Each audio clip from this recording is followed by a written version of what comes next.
الحمد لله رب العالمين والصلاة والسلام على نبينا محمد وعلى آله وصحبه أجمعين وبعد. أعوذ بالله من الشيطان الرجيم. وسارعوا إلى مغفرة من ربكم وجنة عرضها السماوات والأرض أعدت للمتقين. قال رسول الله صلى الله عليه وسلم: اغتنم خمسا قبل خمس، شبابك قبل هرمك، وصحتك قبل سقمك، وغناءك قبل فقرك، وفراغك قبل شغلك، وحياتك قبل موتك. رواه الحاكم بسند صحيح. আজকের এই আলোচনা সভায় উপস্থিত সম্মানিত দিনী ভাইরা, যাবতীয় প্রশংসা ও তারিফ আল্লাহ রাব্বুল আলামিনের জন্য নিবেদিত, যার অশেষ অনুগ্রহে আজকের এই মাগরিবের সালাতের পরে আমরা কিছু আলোচনা করার এবং শোনার জন্য বসার তৌফিক পেয়েছি। আলহামদুলিল্লাহ। দরুদ ও শান্তির ধারা বর্ষিত হোক নবী মুহাম্মদুর রাসূলুল্লাহ সাল্লাল্লাহু আলাইহি ওয়াসাল্লামের প্রতি। সম্মানিত উপস্থিতি, আজকের আলোচনায় সূরাতুল ইমরান থেকে একটা আয়াত, যেটা 133 নম্বর আয়াত তেলাওয়াত করেছি, এবং তার সাথে সংশ্লিষ্ট মুস্তাদরাক আলা সাহিহাইন থেকে একটা হাদিস তেলাওয়াত করেছি। এ দুটোর উপর আজকের আলোচনা শেষ করার চেষ্টা করব ইনশাআল্লাহ তাআলা। আলোচনার বিষয়বস্তু হইল বাংলায় শিরোনাম, যেটা কালক্ষেপণ। কালক্ষেপণ শব্দটার সাথে আমরা সবাই পরিচিত, এবং এমন কোনো মানুষ নাই যিনি জীবনের কোনো সময় কালক্ষেপণ করেন নাই। প্রত্যেকটা মানুষের জীবনের আফসোসের জায়গাটা হলো কালক্ষেপণ করা। বার্ধক্য বয়সে আফসোস করছেন কেন? বলে সারা জীবন কালক্ষেপণ করেছি।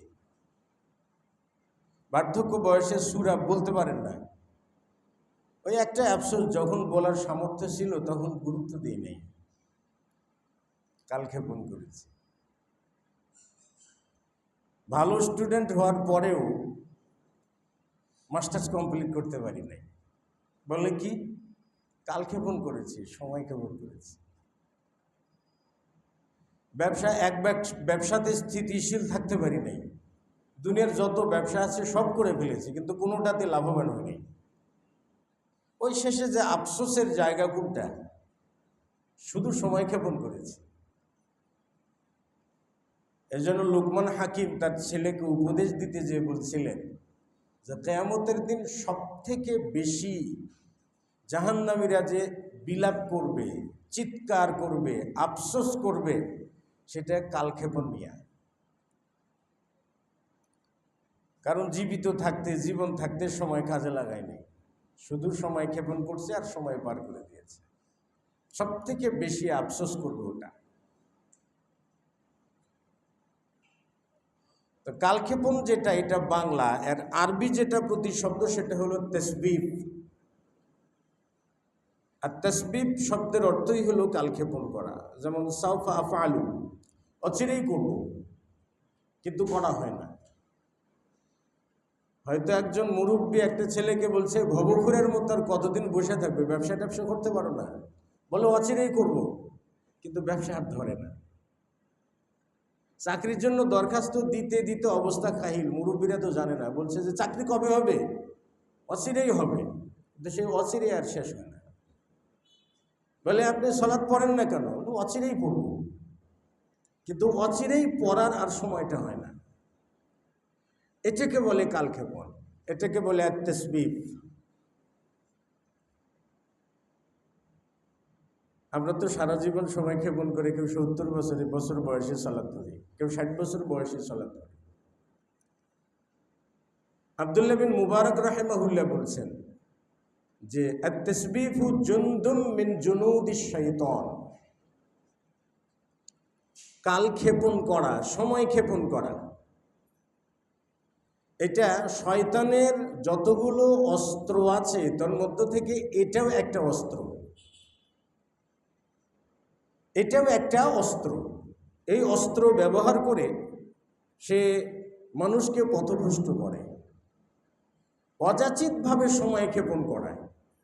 চিন্তা করেছেন, সারা দিন একটা ছেলে ক্যারাম বোর্ড খেলতে যায়, বাবা ডাকে চলো বলে আসতেছি, মায়ে ডাকে চলো বলে আসতেছি, খাবার টাইম পার হয়ে গেল বলে আসতেছি, পড়ার টাইম পার হয়ে গেল বলে আসতেছি, আর সারাদিন শুধু আড্ডাই করতে লাগে। রাত 12টা পর্যন্ত বলে আসতেছি আসতেছি আসতেছি আসতেছি, আর হয় না। যে লোকটা ফরের আড্ডায় বসেছে তার স্ত্রী ফোন করে আসো বলে আসতেছি, আর আসা হয় না। ইবনুল মনজুর রাহিমাহুল্লাহ লিসানুল আরাবি উল্লেখ করেছেন, একটা দুর্বল হাদিস উল্লেখ করে তিনি বলছেন, লানা রাসূলুল্লাহ সাল্লাল্লাহু আলাইহি ওয়াসাল্লাম আল মুসাব্বিফাতাম মিনান নিসা, মহিলাদের মধ্য থেকে যারা কাল ক্ষেপণকারিণী, সময় ক্ষেপণ করে, এদেরকে রাসূল সাল্লাল্লাহু আলাইহি ওয়াসাল্লাম লানত করেছেন। তো মহিলাদের মধ্যে কাল ক্ষেপণকারিণী কারা? স্বামী তাকে নিজের প্রয়োজনে ডাকে বলে আসতেছি একটু পরে, একটা ডিম পোস্ট করে দাও বলে আসতেছি একটু পরে, বলে জামাটা কোথায় খুঁজে পাচ্ছে না বলে আসতেছি একটু পরে, বলে খাবারটা গরম করে দাও বলে আসতেছি একটু পরে, বিছানায় প্রয়োজন আপনার বলে আসতেছি একটু পরে, কিন্তু ওর একটু পর আর শেষ হয় না। এ মহিলাকে বলে কালক্ষেপণকারিণী। আমরা জীবনে সালাত ধরবো কবে বলে ধরবো, অচিরেই ধরবো। এই যে এই জিনিসগুলা মানুষকে নষ্ট করে ফেলে। এজন্য আল্লাহ সুবহানাহু ওয়া তাআলা বলছেন, ওয়াসারিউ ইলা মাগফিরাতিম মির রাব্বিকুম ওয়া জান্নাতিন আরদুহাস সামাওয়াতু ওয়াল আরদু উইদ্দাত লিল মুত্তাকিন, যে তোমরা দ্রুত আল্লাহর ক্ষমার দিকে ধাবিত হও। সারিউ মানে খুব দ্রুত যাও, আল্লাহর ক্ষমার দিকে দ্রুত ধাবিত হও, দ্রুত অগ্রসর হও, কাল বিলম্ব করো না। কারণ এমনও হতে পারে ক্ষমা চাওয়ার আগেই মারা যেতে পারে। আবু তালেব সারা জীবন রাসূল সাল্লাল্লাহু আলাইহি ওয়াসাল্লামকে সাহায্য করছেন না? করেছেন তো, সারাটা জীবন, এমনকি ওয়ারেন্টি গ্যারান্টি সব দিয়েছে যে আমার দেহে রক্ত থাকা পর্যন্ত তোমারে কেউ কিছু করতে পারবে না, তুমি তোমার কাজ চালাও, তাই না? এত সাহায্য সহযোগিতা করেছেন। কোনটাতে কালক্ষেপণ করেছেন? লা ইলাহা ইল্লাল্লাহ বলাতে কালক্ষেপণ করেছেন। এমনকি যখন মৃত্যুমুখে পতিত হইল, মারা যাবেন এখন, তখন আবু তালিবকে মুহাম্মদুর রাসূলুল্লাহ সাল্লাল্লাহু আলাইহি ওয়াসাল্লাম পাশে যেয়ে বলছেন, ইয়া আম্মি কুল লা ইলাহা ইল্লাল্লাহ,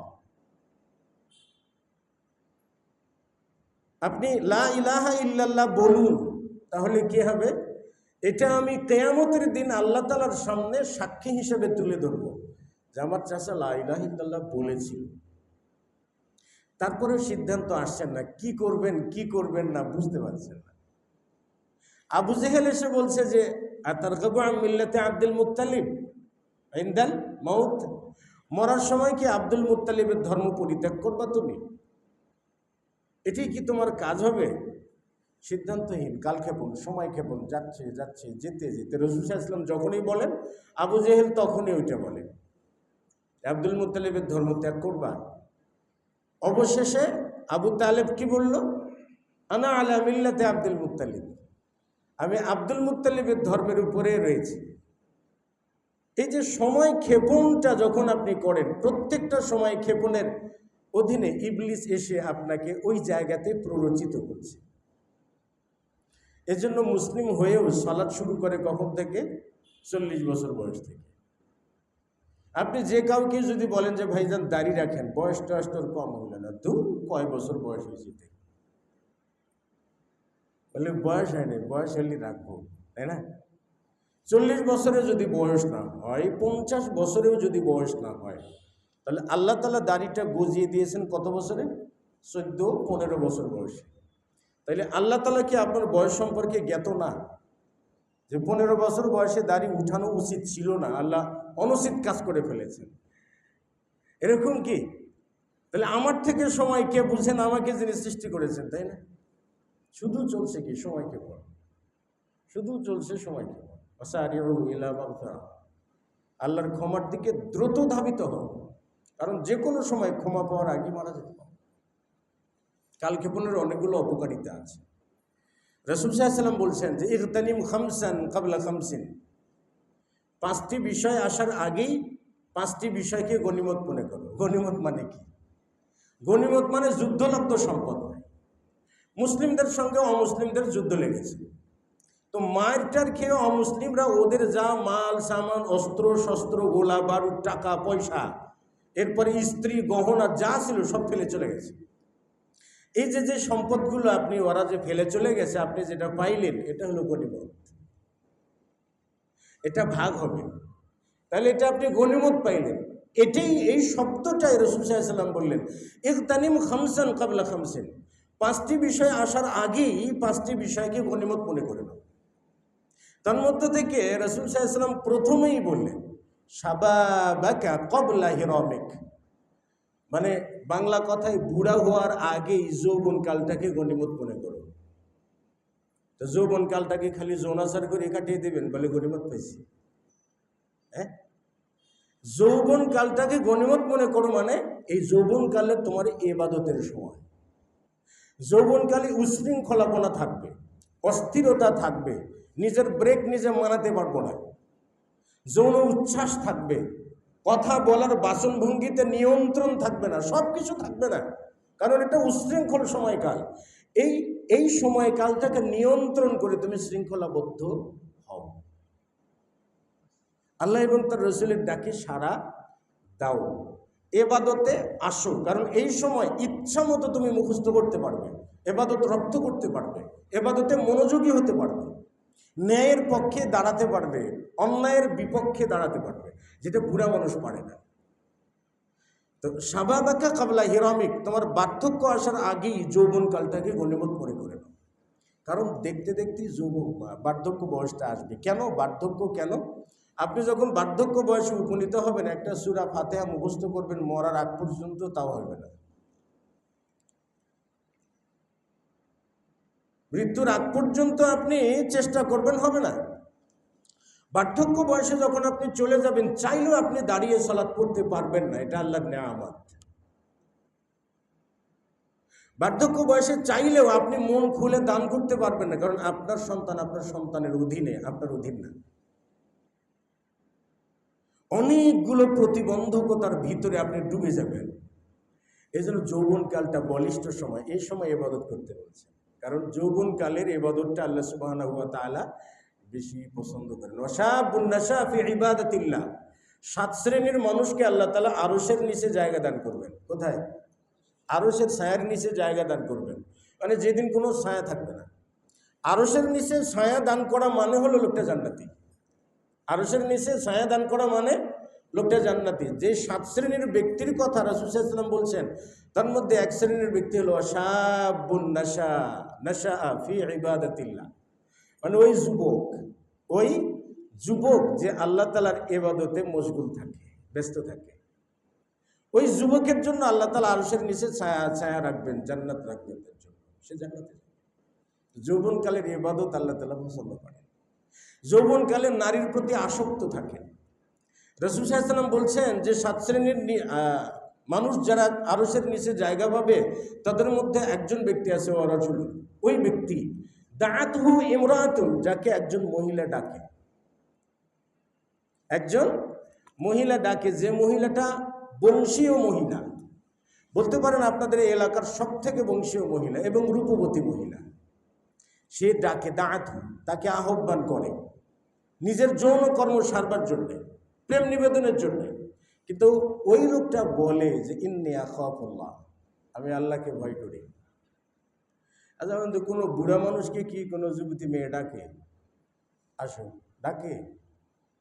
চোখের বাড়ি দেয় নাকি যুবকদেরকে দেয়? দেখেন, দুটো অপশন কিন্তু এখানে, দুটোই যুবকদের জন্য। এই কাজটা যৌবনকালের জন্য সম্ভবপর, যেটা বার্ধক্য বয়সে উপনীত হলে এই জিনিসগুলো থাকে না। একটা জিনিস আছে, যখন আপনার ইবাদত করতে সব থেকে বেশি কষ্ট হবে, তখন ভাববেন ওই ইবাদতটাই সব থেকে বেশি ফজিলতের আপনার। যৌবনকালে ইবাদতে মশগুল হওয়াটা কঠিন, আর হতে পারলে তার সওয়াবটাও অনেক বেশি। যখন আপনি বুড়া হয়ে যাবেন তখন তো মসজিদে যাওয়া ছাড়া তো উপায় নেই। কেন জানেন? আপনার ছেলেরা আপনার গল্প পছন্দ করে না। আপনার কি বলে কলিগরা মারা গেছে, একটা দোকানে যে চা খেতে বসবেন আর গল্প করবেন, আপনার গল্প কেউ পছন্দ করে না, বলবে মুরব্বী একটু বিশ্রাম করে। তো আপনি যাবেনটা কোথায়? মসজিদ ছাড়া তোর উপায় নেই। তা নিরুপায় হয়ে যখন আপনি মসজিদে আসবেন তখন তো আপনার ইবাদতের দাম কম। শাবাবাকা ক্বাবলা হিরামিক। এরপরে বললেন সিহহাতাকা ক্বাবলা সাকামিক। তোমার অসুস্থতা আসার আগেই সুস্থতাকে গনিমত মনে করো। এই যে সুস্থ সবল বসে আছি, এটা গনিমত, এটা আল্লাহ তাআলার রহমত। যে কোনো সময় অসুস্থ হয়ে যেতে পারি তো না? যে কোনো সময় একজন মানুষের হার্ট অ্যাটাক হতে পারে, তাই না? যে কোনো সময় একজন মানুষের ব্রেন স্ট্রোক করতে পারে, পারে না? যে কোনো সময় একজন মানুষের কি ব্লাড ক্যান্সার ধরা পড়তে পারে, লিভার ক্যান্সার ধরা পড়তে পারে, তাই না? যে কোনো সময় একজন মানুষের কিডনির ড্যামেজ হয়ে যেতে পারে, যে কোনো সময় আপনি গুলি খেয়ে মারা যেতে পারে। ছাত্র জনতার আন্দোলনে গেল না, হাজারেরও বেশি প্রাণ ঝরে গেছে না? তারা কি জানতো মরার 2 মিনিট আগেও কি জানতো যে আমি গুলি খেয়ে মারা যাচ্ছি? কমপক্ষে ফোন করে বলতে পারতো যে আমি মারা যাচ্ছি, আমার লাশটা অমুক জায়গায় থাকবে, নিয়ে যাবে। পারে কেউ?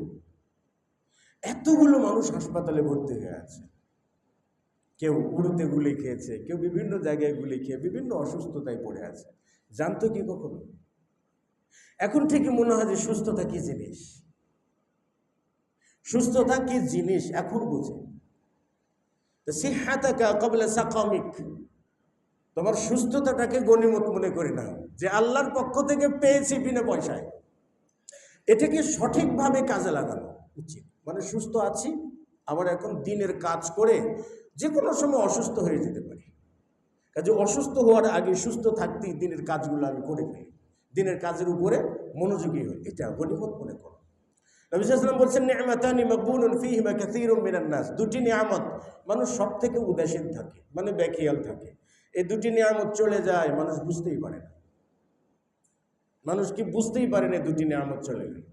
একটা হলো সিহাত, সুস্থতা, আরেকটা হলো কি আল ফারাগাত, অবসর সময়। এই অবসর সময়টা তো সিহহাতাকা ক্বাবলা সাকামিক, তোমার অসুস্থতা আসার আগেই। এরপর রাসূল সাল্লাল্লাহু আলাইহি ওয়াসাল্লাম বলছেন যে গিনাআকা ক্বাবলা ফাকরিক, তোমার দারিদ্রতা আসার আগেই তোমার যে ধন সম্পদ আছে না, এটাকে গনিমত মনে করো। গনিমত মনে করে সম্পদটা কাজে লাগাও। কাজে লাগাও মানে কি? দিনের কাজে লাগাও। এর অর্থ এই না যে আপনার সম্পদটাকে কি বলে এই আপনি অবৈধ কাজে ব্যয় করবেন না, দিনের পথে কাজে লাগাও। আল্লাহ সুবহানাহু ওয়া তাআলা বলছেন আনফিকু মিম্মা রাযাকনাকুম মিন ক্বাবলি আন ইয়াতিয়া আহাদাকুমুল মাউত, তোমাদের কাছে মৃত্যু আসার আগেই তোমাদের সম্পদকে খরচ করো। কেন? মৃত্যু আসার সময় কিন্তু এই সম্পদ মালাকুল মউত নেবে না। আচ্ছা ভাই বলুন তো, আমাদের যে কি বলে যে অতীতের শেয়ার বাজারের দরবেশ ছিলেন, ওনার কি টাকা কম আছে? যার হুকুমে শেয়ার বাজার উঠতো আর বসতো, তাই না? যার হুকুমে পুরো একটা গভর্নমেন্ট তটস্থ থাকতো, তাবর ব্যক্তিরা তটস্থ থাকতো, এত টাকা পয়সা এখন কোথায় আছে? টাকা কাজ করে নাই, কোনো কাজ করে নাই। এই যে দেখেন বন্যা হয়ে গেল না, 11টা-13টা জেলায় যে বন্যা হয়ে গেল, মানে বলতে পারেন যে 50, 60, 70, 100, 150, 200 করে গরুর মালিক ছিলেন একজন। মুহূর্তে পানি এসে তার ঘর বাড়ি সবগুলো উল্টে নিয়ে চলে গেছে, ভেসে নিয়ে চলে গেছে, নিজেও ভেসে গেছে। কোনো না কোনো উদ্ধার কর্মীর সহায়তায় তিনি বেঁচেছেন। এমন একটা আশ্রয় শিবিরে আছে যেখানে হয়তোবা কেউ যদি তাকে খাবার দেয় তিনি খেতে পারবেন, যদি না দেয় তাহলে উপবাস থাকতে হবে। টাকা ছিল, কিন্তু টাকা ছিল, মুহূর্তের ভিতরে তিনি হাওয়া হয়ে গেছে তার সমস্ত টাকা। তো আমার আপনার অর্থ যে কোনো সময় ধূলিসাৎ হয়ে যেতে পারে, যে কোনো সময়। এই যে এখন ব্যাংক হিসাব জব্দ করছে, সব কিছু করছে, করতে করতে একটা সময় দেখবে নিজের টাকা নেই। গিনাআকা ক্বাবলা ফাকরিক, তোমার দারিদ্রতা আসার আগেই তুমি যে ধনী আছো, অর্থ বিত্ত আছে, এটাকে কাজে লাগাও। অর্থবিত্ত থাকলে তো কাজে লাগাতে হয় দান খয়রাত করে, মানুষের পাশে দাঁড়িয়ে, মানুষের সেবা করে, আল্লাহর রাস্তায় ব্যয় করে, আল্লাহর রাস্তায় খরচ করে সেই সম্পদটাকে কাজে লাগাতে। গিনাকা ক্বাবলা ফাকরিক। একবার রাসূল সাল্লাল্লাহু আলাইহি ওয়াসাল্লাম বলছেন ফারাগাকা ক্বাবলা শুগলিক, তোমার ব্যস্ততা আসার আগেই তোমার অবসর যে সময় পাও, একটু যে সময় পাও, এই সময়টাকে গনিমত মনে করো। একটু যে সময় পাও, সময় পাওয়াটাও গনিমত। বার্ধক্য বয়সে যে অনেক সময় পাবেন, যৌবনকালে একটু সময় পাবেন বলে ব্যবসা। একজন মানুষকে যদি জিজ্ঞেস করেন ভাই একটু দাঁড়ান গল্প করি, বলে আই এম বিজি, সময় নেই, মানে এত ব্যস্ত। আল্লাহ তাআলা রাসূল সাল্লাল্লাহু আলাইহি ওয়াসাল্লামকে বলছেন ফাইদা ফারাগতা ফানসাব ওয়া ইলা রাব্বিকা ফারগাব, যখন তুমি অবসর সময় পাও, একটু সময় পাও, যখন অবসর সময় পাওয়া মাত্রই তুমি সালাতে দাঁড়াও। একটু সময় পেয়েছি, 2 মিনিট সময়, তো একবার পড়ে নেই আস্তাগফিরুল্লাহ তো বলে। 1 মিনিট সময় পেয়েছি তো লা ইলাহা ইল্লাল্লাহ সুবহানাল্লাহ বিহামদিহি সুবহানাল্লাহিল আযীম। একটু সময় পেয়েছি, একটু সময় পেয়েছি। দেন মুহাম্মদ রাসূলুল্লাহ সাল্লাল্লাহু আলাইহি ওয়াসাল্লাম তিনি বলছেন যে, রাসূল সাল্লাল্লাহু আলাইহি ওয়াসাল্লাম বলছেন যে তোমরা আল্লাহ তাআলার কাছে তাওবা করো। ইন্নী আতুবু ইলাল্লাহি আকসারু মিন 70 মাররা, আমি প্রত্যেকটা দিন আল্লাহর কাছে তাওবা করি 70-এরও বেশি বার। মুহাম্মদ রাসূলুল্লাহ 70 বারেরও বেশি দিনে তাওবা করেন।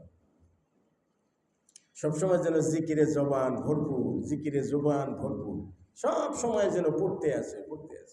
অবসর সময় একটু 5 মিনিট সময় পেয়েছো, ঠিক আছে, একটা কোরআন মাজিদ নিয়ে তেলাওয়াত করো, লাভ তো, একটা অক্ষর পড়লে একটা নেকি, 10টা নেকির সমান।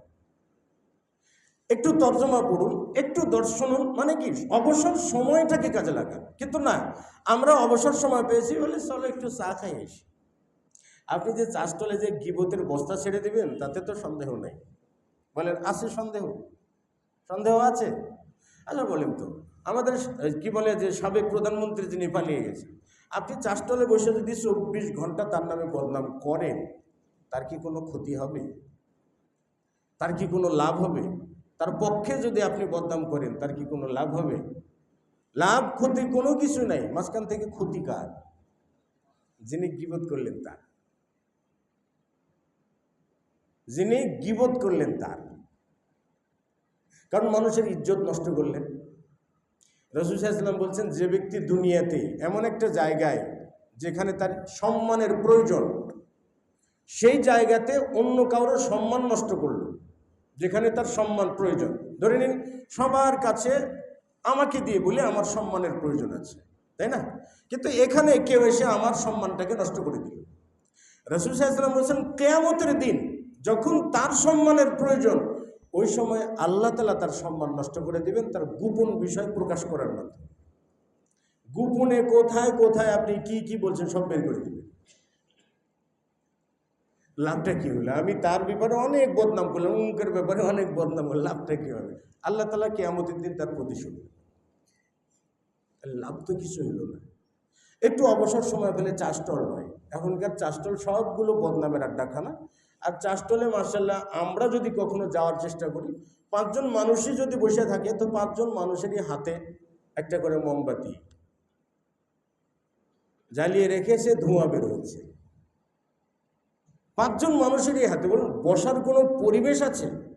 আপনি গেলে ওর প্রতিবাদ তো করতে পারবেন না, চুপচাপ দেখবেন আপনি, তার মানে অন্যায়কে আপনার সমর্থন করা হয়। তো ফাইদা ফারাগতা ফানসাব, যখন তুমি অবসর সময় পাও সালাতে দাঁড়িয়ে যাও। পূর্ববর্তী সাহাবা ইকরামগণ বা পূর্ববর্তী যারা ব্যক্তি, আমাদের সালাফ যারা ছিলেন, সব সময়ের জন্য জিকির, সব সময়ের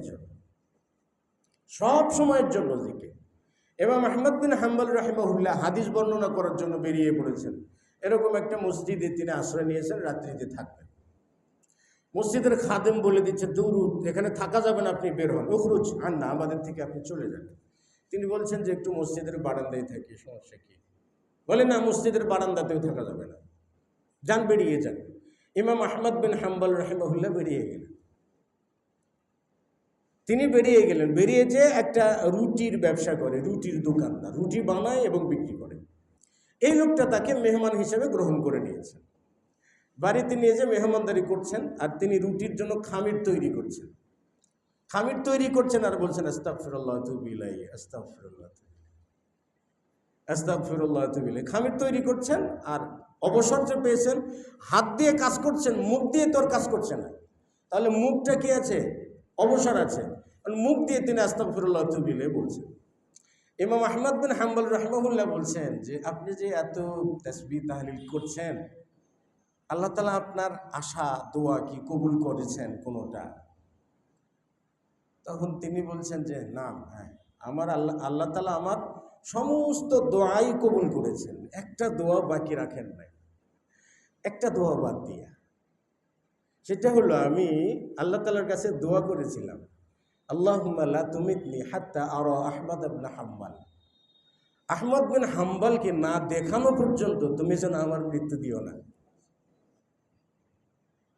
তখন ইমাম আহমদ বিন হাম্বল রাহিমাহুল্লাহ বলছেন যে আল্লাহ তাআলা তোমার এই দোয়াটাও কবুল করেছে। আমি ইমাম আহমদ বিন হাম্বল বলছিলাম যে সময়কে কাজে লাগা, তাসবিহ কালক্ষেপণ করা, সময় ক্ষেপণ করে নাই যে এই খামিরটা তৈরি করে আমি আস্তাগফিরুল্লাহ পড়ব না। আমাদের জিকির আজকারের ধরনটা কি জানেন? বলে মসজিদ থেকে বেরিয়ে গেলাম আর কোনো জিকির নেই, তাই না? আর কোনো জিকির নাই, মিথ্যা কথা মসজিদের বাইরে চলবে, চুগলখড়ি ওটাও চলবে, হারাম ইনকাম বলে ওটাও চলবে, সুদ বলে হ্যাঁ এটাও চলবে, ঘুষ বলে হ্যাঁ এটাও চলে, সবই চলে। মসজিদের ভিতরে যখন আমি প্রবেশ করলাম তখন আস্ত ফেরেশতা হয়ে গেল। সালাতের পরে বাস জিকির আজগার করলাম, শেষ। বলে 100 বার সুবহানাল্লাহ বললাম, বলে 100 বার এটা করলাম। সময়কে কাজে লাগানো কি? আপনি একটা হারাম খাইতে যাবেন, নিতে যাবেন, তা আপনি এটা তো হারাম, জায়েজ তো নাই, তো আল্লাহ তাআলা ধরবেন তো। এই যে আল্লাহ তাআলা ধরবেন তো, এই চিন্তাটা যে আপনার মাথায় আসলো, এর নাম যিকির। আল্লাহকে স্মরণ করলেন, স্মরণ করার মাধ্যমে অপরাধ থেকে বেঁচে থাকলেন। রাসূল সাল্লাল্লাহু আলাইহি ওয়াসাল্লাম বলছেন যে ওয়া ফারাগাকা কাবলা শুগুলিক, তোমার ব্যস্ততা আসার আগেই তোমার যে অবসর সময়টা, এটাকে গনিমত মনে করো। আমাদের ছেলেরা ক্যারাম বোর্ড খেলবে, চলবে, ঘন্টার পর ঘন্টা চলছে, টাকা দিয়ে চলছে। প্রতি বাড়ি বাড়ি লুডো চলবে। এখন আবার কি জাতীয় দাবারও আছে বলে। ভাই আমি বুঝি না, এটা একটা খেলা জিনিস জাতীয় হয় কি করে? আমার এটা মাথায় ঢোকে না ভাই। খেলা তো খেলাই না, খেলা মানে কি? খেলা মানে কি জাতীয় কিছু? জাতীয় জীবনে খেলার কি প্রভাব আছে? কি প্রভাব আছে বলেন তো? স্বাধীনতা যুদ্ধে কি ব্যাট বল দিয়ে যুদ্ধ হয়েছিল? বাংলাদেশের উন্নয়ন কি ওই খেলা দিয়ে হয়? হয় না তো রে ভাই। এটা জাতীয় জিনিস হয় কি করে? খেলা মানে শরীর চর্চা, অবসর সময় কাটানো, এটাকে আমরা জাতীয়করণ করে ফেলেছি। চলছে, তো চলছে। আবার ভাই কি বলে, টেস্ট খেলা নাকি কয়দিন চলে? বা 5 দিন 10 দিনও চলে। মানে 10টা দিন খেলোয়াড়রা বেকার, যারা খেলা দেখবে এরা বেকার। মানে what is value of time? সময়ের মূল্যায়নটা কি? 10টা দিনে কতগুলো ঘন্টা গেছে, কতগুলো মিনিট গেল, কতগুলো সেকেন্ড গেছে আমার জীবন থেকে। প্রত্যেকটা সেকেন্ডের যদি হিসাব আল্লাহ তাআলা চান, এই 10টা দিনে কি দিবেন? টাকা খরচ করে তো গ্যালারিতে যেয়ে আপনি মাস্তি করবেন, ফুর্তি করবেন, কিন্তু এই যেই সময়টা নষ্ট করলেন, কি দিবেন আল্লাহ তাআলার কাছে? আল্লাহ তাআলা তো সময়ের হিসাব চাইবেন, তো চাইবেন না? সময় যিনি দিয়েছেন তিনি তো হিসাব চাইবেন। তাহলে ফারাগাকা কাবলা শুগুলিক, তোমার ব্যস্ততা আসার আগেই এই অবসর যে সময় পাও, এটাকে কাজে লাগাও, এটাকে গনিমত মনে করো। রাসূল সাল্লাল্লাহু আলাইহি ওয়াসাল্লাম বলছেন, ইয়া ইবাদি, হে আমার বান্দা, তাফাররাগ লিইবাদাতি, আমার ইবাদতের জন্য অবসর সময় বের করো। সময় নাই তোমার, ব্যস্ত, সময় বের করো। যদি বের করো, লাভ কি হবে? আমলা সাদরাকা গিনা, আমি তোমার অন্তরটা ধনী করে দেব, অন্তর ধনী হয়ে যাবে। ওয়াসুদ্দা ফাকরাক, তোমার দারিদ্রতা দূর করে দেবো, অভাব থাকবে না। ওয়াইলা তাফআল, যদি এরকম না করো, আমরা এমন ব্যস্ত যে সময় নেই। দেখবেন যে ব্যস্ততা কি, এক সময় 5 ওয়াক্ত সালাত পড়েছেন, তাহাজ্জুদ পড়েছেন, তেলাওয়াত করেছেন, কিন্তু একটা ব্যবসার ভিতরে ঢুকে যায় আর মসজিদে দিনে আসেন না। বলে 3-4 ওয়াক্ত একসাথে পড়ি, হুজুর ব্যস্ত, সময় হয় না। এই যে এই ব্যস্ততা নয়, এটা ব্যস্ততা নয়, এটা অভিশাপ। কোনো সময় নেই আপনার, স্ত্রীর কাছে কথা বলার সময় নাই, সন্তানকে সময় দেওয়ার সময় নাই। সন্তান আপনার সময় না পেয়ে সন্তান কি হয়ে যায়? অন্যের প্রেমে পড়ে, সন্তান অবৈধ পন্থায় সময় ব্যয় করে। কিসের জন্য ভাই? কারণ আমরা প্রত্যেককেই বলি আই এম বিজি, আমি ব্যস্ত, আমি সন্তানকে সময় দিতে পারি না। স্ত্রী এখন টেলিভিশন নিয়ে ব্যস্ত, তো ফারাগাকা কাবলা শুগলিক। এরপর রাসূল সাল্লাল্লাহু আলাইহি ওয়াসাল্লাম বলেছেন হায়াতাকা কাবলা মাউতিক, তোমার মৃত্যু আসার আগেই হায়াত, তোমার জীবনটাকে গনিমত মনে করো। এখনো পর্যন্ত যে বেঁচে আছে এটি তো গনিমত। আর যে কোনো সময় তো মারা যাইতে পারি না? যে কোনো সময় মারা যাইতে পারি। তো বলছিলাম যে আমার জীবনটাকে আমি হেলাই ফেলাই কাটিয়ে দিতে পারি না, কোনো ক্রমেই, কোনো ক্ষেত্রেই কি এটা আমি পারি না, এটা আমার জন্য বৈধ নয়। লুকমান হাকিম তিনি তার ছেলেকে বলছিলেন, তার ছেলেকে উপদেশ চলে বলছিলেন যে ইয়া বুনাই লা তুআখিরিত তাওবাতা, তাওবা করতে বিলম্ব করো না, দেরি করো না। কেন? তাওবা করতে যদি দেরি করো তাহলে তোমার জীবনে দুটি খারাপ দিক আসবে। কয়টা খারাপ দিকের কথা বললাম? দুটি খারাপ বস্তু আসবে তোমার জীবনে। তো তিনি বলে দিলেন এই দুটি খারাপ বস্তুটা কি? তিনি সেটা বলে দিলেন যে এই দুটি খারাপ বস্তু তোমার জীবনে আসবে তাওবা বিলম্বে করার কারণে। সেটা হলো, প্রথমত তুমি আল্লাহ তাআলার আনুগত্য করার কোনো সময় পাবে না। তোমার অন্তরটা জুলুম অন্ধকারে ভরপুর হয়ে যাবে। তাওবা করতে দেরি করলে অন্তরটা অন্ধকারে ভরে যাবে। সে অন্ধকারটা কি? পাপের উপর দিয়ে অন্ধকার করতে, আপনার পাপ করতে করতে অন্তরটা অন্ধকার হয়ে যাবে। অন্তরটা অন্ধকার হয় কি করে? আল্লাহ তাআলা বলছেন কাল্লা বাল রানা আলা কুলুবিহিম মা কানু ইয়াকসিবুন, মানে অন্তরে মরিচিকা পড়ে যাওয়া। অন্তরকে মরিচিকা পড়ে আযযামবু আলা যামবি, পাপের উপরে পাপ করলে, গুনাহের উপরে গুনাহ করলে অন্তরে মরিচিকা পড়ে। মনে করুন কোনো লোহাতে যদি মরিচিকা পড়ে সেটা কিন্তু বিল্ডিং নির্মাণের জন্য অনুপযোগী, আনফিট, চলে না। আবার 100 বছরের বিল্ডিং যেটা লোনা ধরে জুরজুরা হয়ে গেছে, ওই বিল্ডিংটাও বসবাসের উপযোগী না, চলে না, তাই না? ওই রকম অন্তরটা জুরজুরা হয়ে যায়, মরিচিকা মানে জুরজুরা হয়ে যায়। এই অন্তরটা সত্য গ্রহণের জন্য ফিট না, অন্তরটা মিথ্যা পরিত্যাগ করার জন্য ফিট না, উপযুক্ত নয়। আমাদের দেশে মুসলিম আছে না, মিথ্যার পক্ষে ধরার মুসলিম আছে না? বলবেন যে এই ধরনের মুসলিমটা সব থেকে বেশি, এ ধরনের মুসলিমরাই বেশি। কেন করছে? কারণ অন্তরের অনুভূতি শক্তি নাই, মরিচিকা পড়েছে। তো তোমার অন্তরটা অন্ধকারে আচ্ছন্ন হয়ে যাবে। আর 2 নাম্বার হলো, দ্রুত তুমি তাওবা করতে পারবে না, তাওবা না করে মারা যাবে, হঠাৎ করে মারা যাবে, হঠাৎ মৃত্যু আসবে। মানুষ যখন তাওবা না করবে তখন হঠাৎ মৃত্যু আসবে। আমাদের বর্তমান সময় হঠাৎ মৃত্যু আসে না? আমরা আবার বলি কি জানেন, ওই লোকটা হঠাৎ করে মারা গেছে, ভাগ্যটাই ভালো, কোনোদিন সালাত পড়ে নাই, কোনো কিচ্ছু করে নাই, বলে হঠাৎ করে মারা গেছে, ভাগ্যটাই ভালো। ভাগ্যটা যে কি ভালো জানে, ওর জীবনের সমস্ত পাপ একটাও আল্লাহ তাআলা দুনিয়াতে মোচন করার সুযোগ দিলেন না। ভাগ্যটা কেমন ভালো যে ওর জীবনের যতগুলো পাপ, কোনো পাপ আল্লাহ তাআলা মোচন করার সুযোগটা দুনিয়াতে দিলেন না। এর অর্থটা কি? আল্লাহ জমা করে রেখে দিলেন, কিয়ামতের দিন সবগুলো তার উপরে চাপিয়ে দেবে। এই যে তাওবা করার সুযোগ না পাওয়া, হঠাৎ মৃত্যু বিপজ্জনক। তাওবা করার সুযোগ না পাওয়া, কোনো ইমানদার ব্যক্তি যদি হঠাৎ করে মারা যায় তা আল্লাহ ভালোবেসে নিয়েছে, তার মৃত্যুর কোনো যন্ত্রণা দেন নাই, তাই না? হঠাৎ করে মারা গেছে।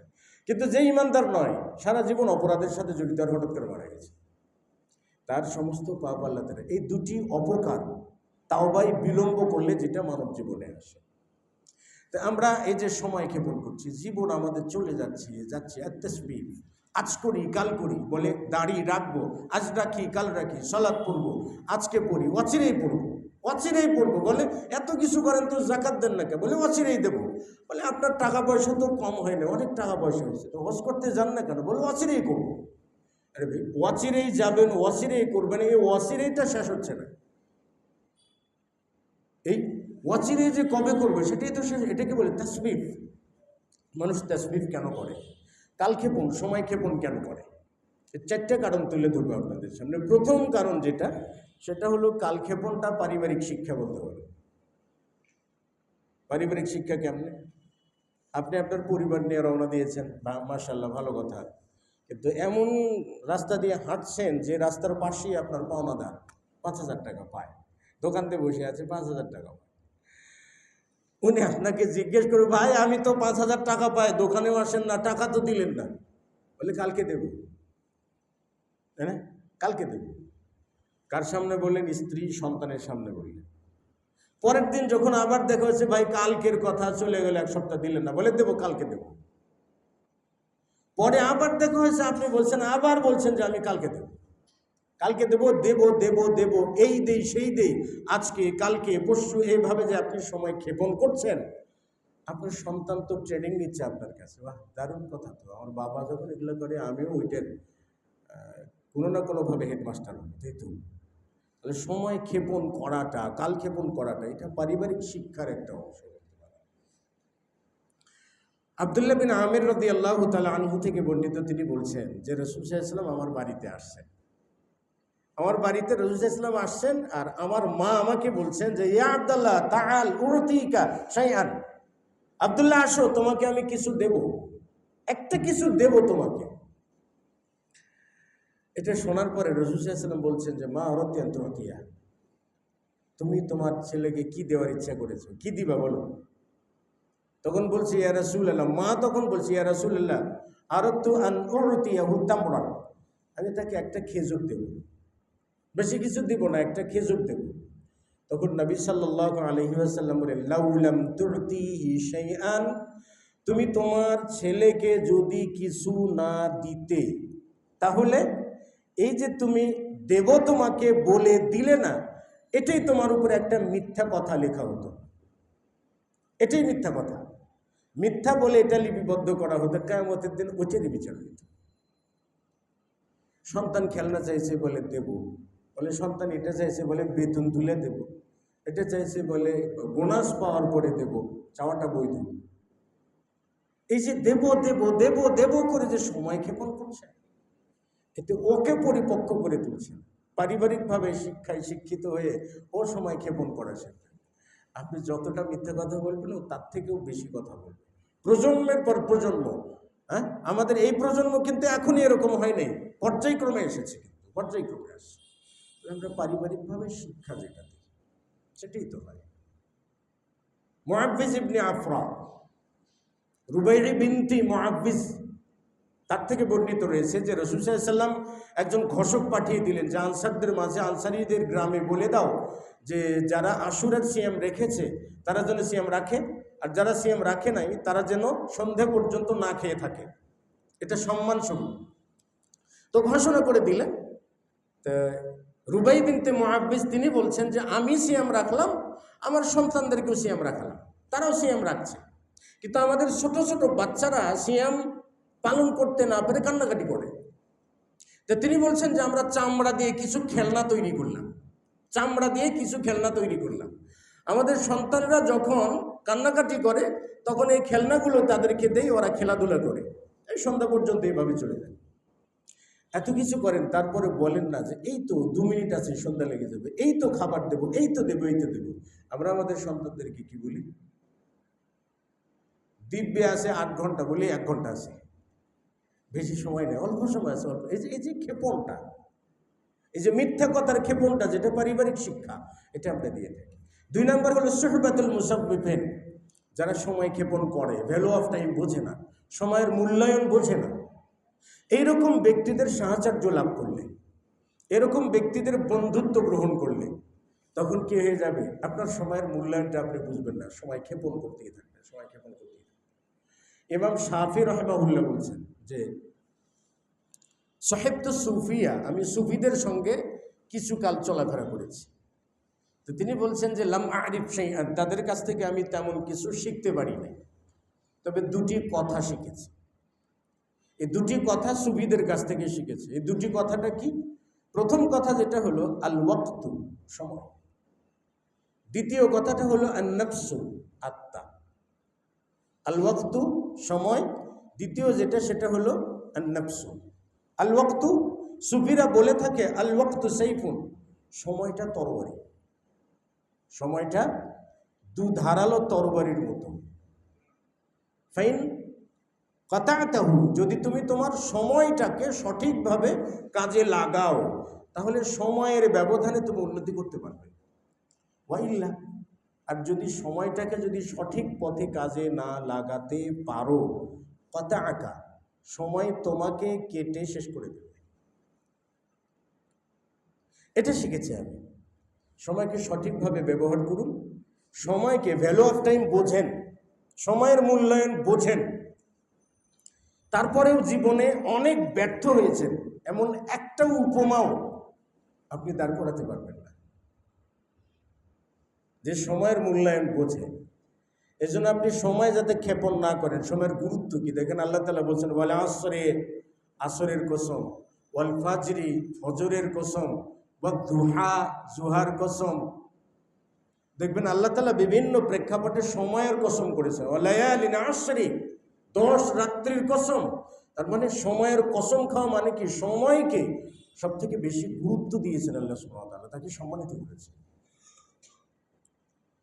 তো সুহবাতুল মুসাব্বিফিন, কিয়ামতের দিন ইয়াউমা তুকাল্লাবু ওয়ুজুহুহুম ফিন-নার, যেই দিন মানুষদেরকে আল্লাহ তাআলা জাহান্নামে নিক্ষেপ করবেন উল্টা করে, তখন এই লোকগুলা বলবে ইয়াকুলুনা ইয়া লাইতানা আতা'না আল্লাহ ওয়া আতা'না আর-রাসূলা, হায় আফসোস, যদি আমরা দুনিয়াতে থাকা অবস্থায় আল্লাহ এবং তার রাসূলের আনুগত্য করতাম তাইলে আজকে জাহান্নামে প্রবেশ করতাম না। আফসোসটা কিসের জন্য? দুনিয়াতে থাকতে সময় ক্ষেপণ করেছে, এই জন্য কাল ক্ষেপণ করেছে, চলে গেছে, তার ইবাদতের সময় হয় নাই, হারাম কাজ পরিত্যাগ করারও সময় হয় নাই, হালাল পথে আসারও সময় হয় নাই, মসজিদে প্রবেশের সময় হয় নাই, দিনের কাজ করার কোনো সময় হয়নি তার। সেই দিন যে মনে করবে আর আফসোস করবে, আর বলতে থাকবে কালু, তারা বলবে যে রব্বানা আতা'না সাদাতানা ওয়া কুবারানা ফাআদাল্লুনা সাবিলা, আল্লাহ দুনিয়াতে আমরা অনুসরণ করেছি আমাদের নেতাদের ওয়া কুবারানা, এবং আমাদের বড়দের, বলতে পারেন বর্তমান জামানার বড় ভাই যারা, তাই না, বলে আমাদের বড়দের অনুসরণ করেছি। আতা'না সাদাতানা ওয়া কুবারানা ফাআদাল্লুনা সাবিলা, তারা আমাদেরকে সঠিক পথ থেকে বিচ্যুত করে দিয়েছে, সঠিক পথ থাকতে দেয়নি, দিনের পথে থাকতে দেয়নি। ভাই, আপনি যে রাজনৈতিক দল করেন না কেন, চিন্তা করে দেখুন তা আপনার নেতা আপনাকে কিসের আদেশ করে? আপনার নেতা কি বলে? দিন মেনে চলুন, কোরআন হাদিস মেনে চলো, মসজিদে যাও, 5 ওয়াক্ত সালাত আদায় করো, কোরআন তেলাওয়াত করো, মা বাবার খিদমত করো, বলে কি? নেতা বলে না। নেতা আপনার হাতে হয় মদের বোতল দেবে, না হলে ইয়াবা দেবে, চাহিদা মতো নারী দেবে, আর বলবে অমুককে ঠেঙ্গায় আসো, অমুককে মেরে আসো, অমুককে মেরে আসো, রাস্তায় নামো, এটা করো, সেটা করো, ভাঙচুর করো, রোড ব্লক করে দাও। এই নির্দেশগুলো নেতারা দেবে আপনাকে, তো চরিত্র গঠন করার নির্দেশ কেউ আপনাকে দেয় না। কিয়ামতের দিনে এদের বিরুদ্ধেই বলবে আতা'না সাদাতানা ওয়া কুবারানা ফাআদাল্লুনা সাবিলা, আমরা আমাদের নেতাদের অনুসরণ করেছিলাম, তারা আমাদের সঠিক পথ থেকে বিচ্যুত করে দিয়েছে। এরপর তারা বলবে রব্বানা, হে আমাদের রব, আপনি তাদেরকে ডবল শাস্তি দিন, আল্লাহ আপনি তাদেরকে ডবল শাস্তি দিন, ওয়া লা'আনহুম লা'নান কাবীরা, তাদেরকে অভিশাপ দিন। এই নেতাদের বিরুদ্ধে তখন অনুষ্ঠিত যারা রয়েছে তারা দাঁড়িয়ে যাবে। এজন্য মুহাম্মদ রাসূলুল্লাহ সাল্লাল্লাহু আলাইহি ওয়াসাল্লাম বলছেন কি জানেন, যে তুমি তোমার বন্ধু যাকে গ্রহণ করবা সেই বন্ধুটা যাতে তাকওয়াবান হয়, তুমি তোমার বন্ধু যাকে গ্রহণ করবা তাকওয়াবান যেন বন্ধু হয়। এবং আলা তাকুল তাআমাকা ইল্লা তাকিয়্যুন, এবং কোনো তাকওয়াবান ব্যক্তি ছাড়া যেন তোমার উপার্জিত অর্থের খাদ্য গ্রহণ না করে। লা তুসাহিব ইল্লা মুমিনান, ঈমানদার ছাড়া কাউকে বন্ধু বানিও না, যার ঈমান নাই সে আপনার কোনোদিন বন্ধু হতে পারে না। এবং লা তাকুল তাআমাকা ইল্লা তাকিয়্যুন, কোনো তাকওয়াবান ব্যক্তি ছাড়া যেন তোমার খাদ্য কেউ না খায়। আচ্ছা বলেন তো, আমরা তো অনেক আয়োজন করি, তাই না? মনে করেন যে বিভিন্ন জায়গায় বলে আকিকা দিবস বলে চলছে, বলে বিয়ে দিবস সেটাও চলছে, বউ ভাত সেটাও চলছে, তাই না? বলে খতনা দিবস সেটাও চলছে, চতুর্দিক থেকে দিবস আয়োজন করে আমরা খাবারের আয়োজন করি, তাই না? বাহারি খাবারের আয়োজন করি। আচ্ছা বলেন তো, মসজিদের যিনি ইমাম মুয়াজ্জিন থাকে তাদেরকে কি আমরা খাওয়াই? বেতন তাদের 8,000 10,000, তার ভিতরে শর্ত হইল আপনাকে পাকিয়া খাইতে হইবে। হ্যাঁ, শর্ত হলো পাক করে খেতে হবে। বেতন দিয়েছেন 8 থেকে 10,000, আর শর্ত হলো পাক করে খেতে হবে, মসজিদে পাক করে খেতে হবে। তার উপরে বিনে নির্দেশে মসজিদের বাইরে যাওয়া যাবে না। 2 মিনিট দেরি হলে ঝাড়ির অভাব নেই। চিন্তা করছেন? তা আপনার পরিবারের খাদ্যটা কে খায়? ওই নেশাখোরি এসে খায়, তাই না? ওই নেশাখোরি খায়, যে খাবারের পরে আলহামদুলিল্লাহ বলবে না, যে খাবারের পরে বলবে একটু লবণ বেশি হয়েছিল, একটু মরিচ বেশি হয়েছিল, খাবারটা পাক হয় না, একটু ধোঁয়াটে গন্ধ হয়েছিল। মানে এত খাবারের বদনাম। অথচ দেখেন এতগুলো মানুষ থাকার পরে একজন ইমাম বা মুয়াজ্জিনের খাবারটা আমাদের বাড়িতে হয় না। বলে কি, আমার বাড়িতে পাক করার লোক নাই, সেই জন্য। আচ্ছা, এই জবাবটা কবে দেবেন বলেন তো? লা তাকুল তা'মাকা ইল্লা তাকি, তোমার খাদ্য যাতে পরহেজগার ব্যক্তি ছাড়া কেউ না খায়। কবে দেবেন? তার মানে কি, আমার বন্ধুত্ব যারা সময় ক্ষেপণ করে, হেলায় ফেলায় সময় অপচয় করে, তাদের সঙ্গে আমার বন্ধুত্ব। পারিবারিকভাবে বিবাহের আয়োজন তাদের সঙ্গে।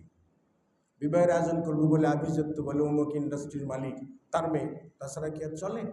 ইন্ডাস্ট্রিটা গড়ছে কি দিয়ে সেটা আমার দেখার বিষয় না, তাই না?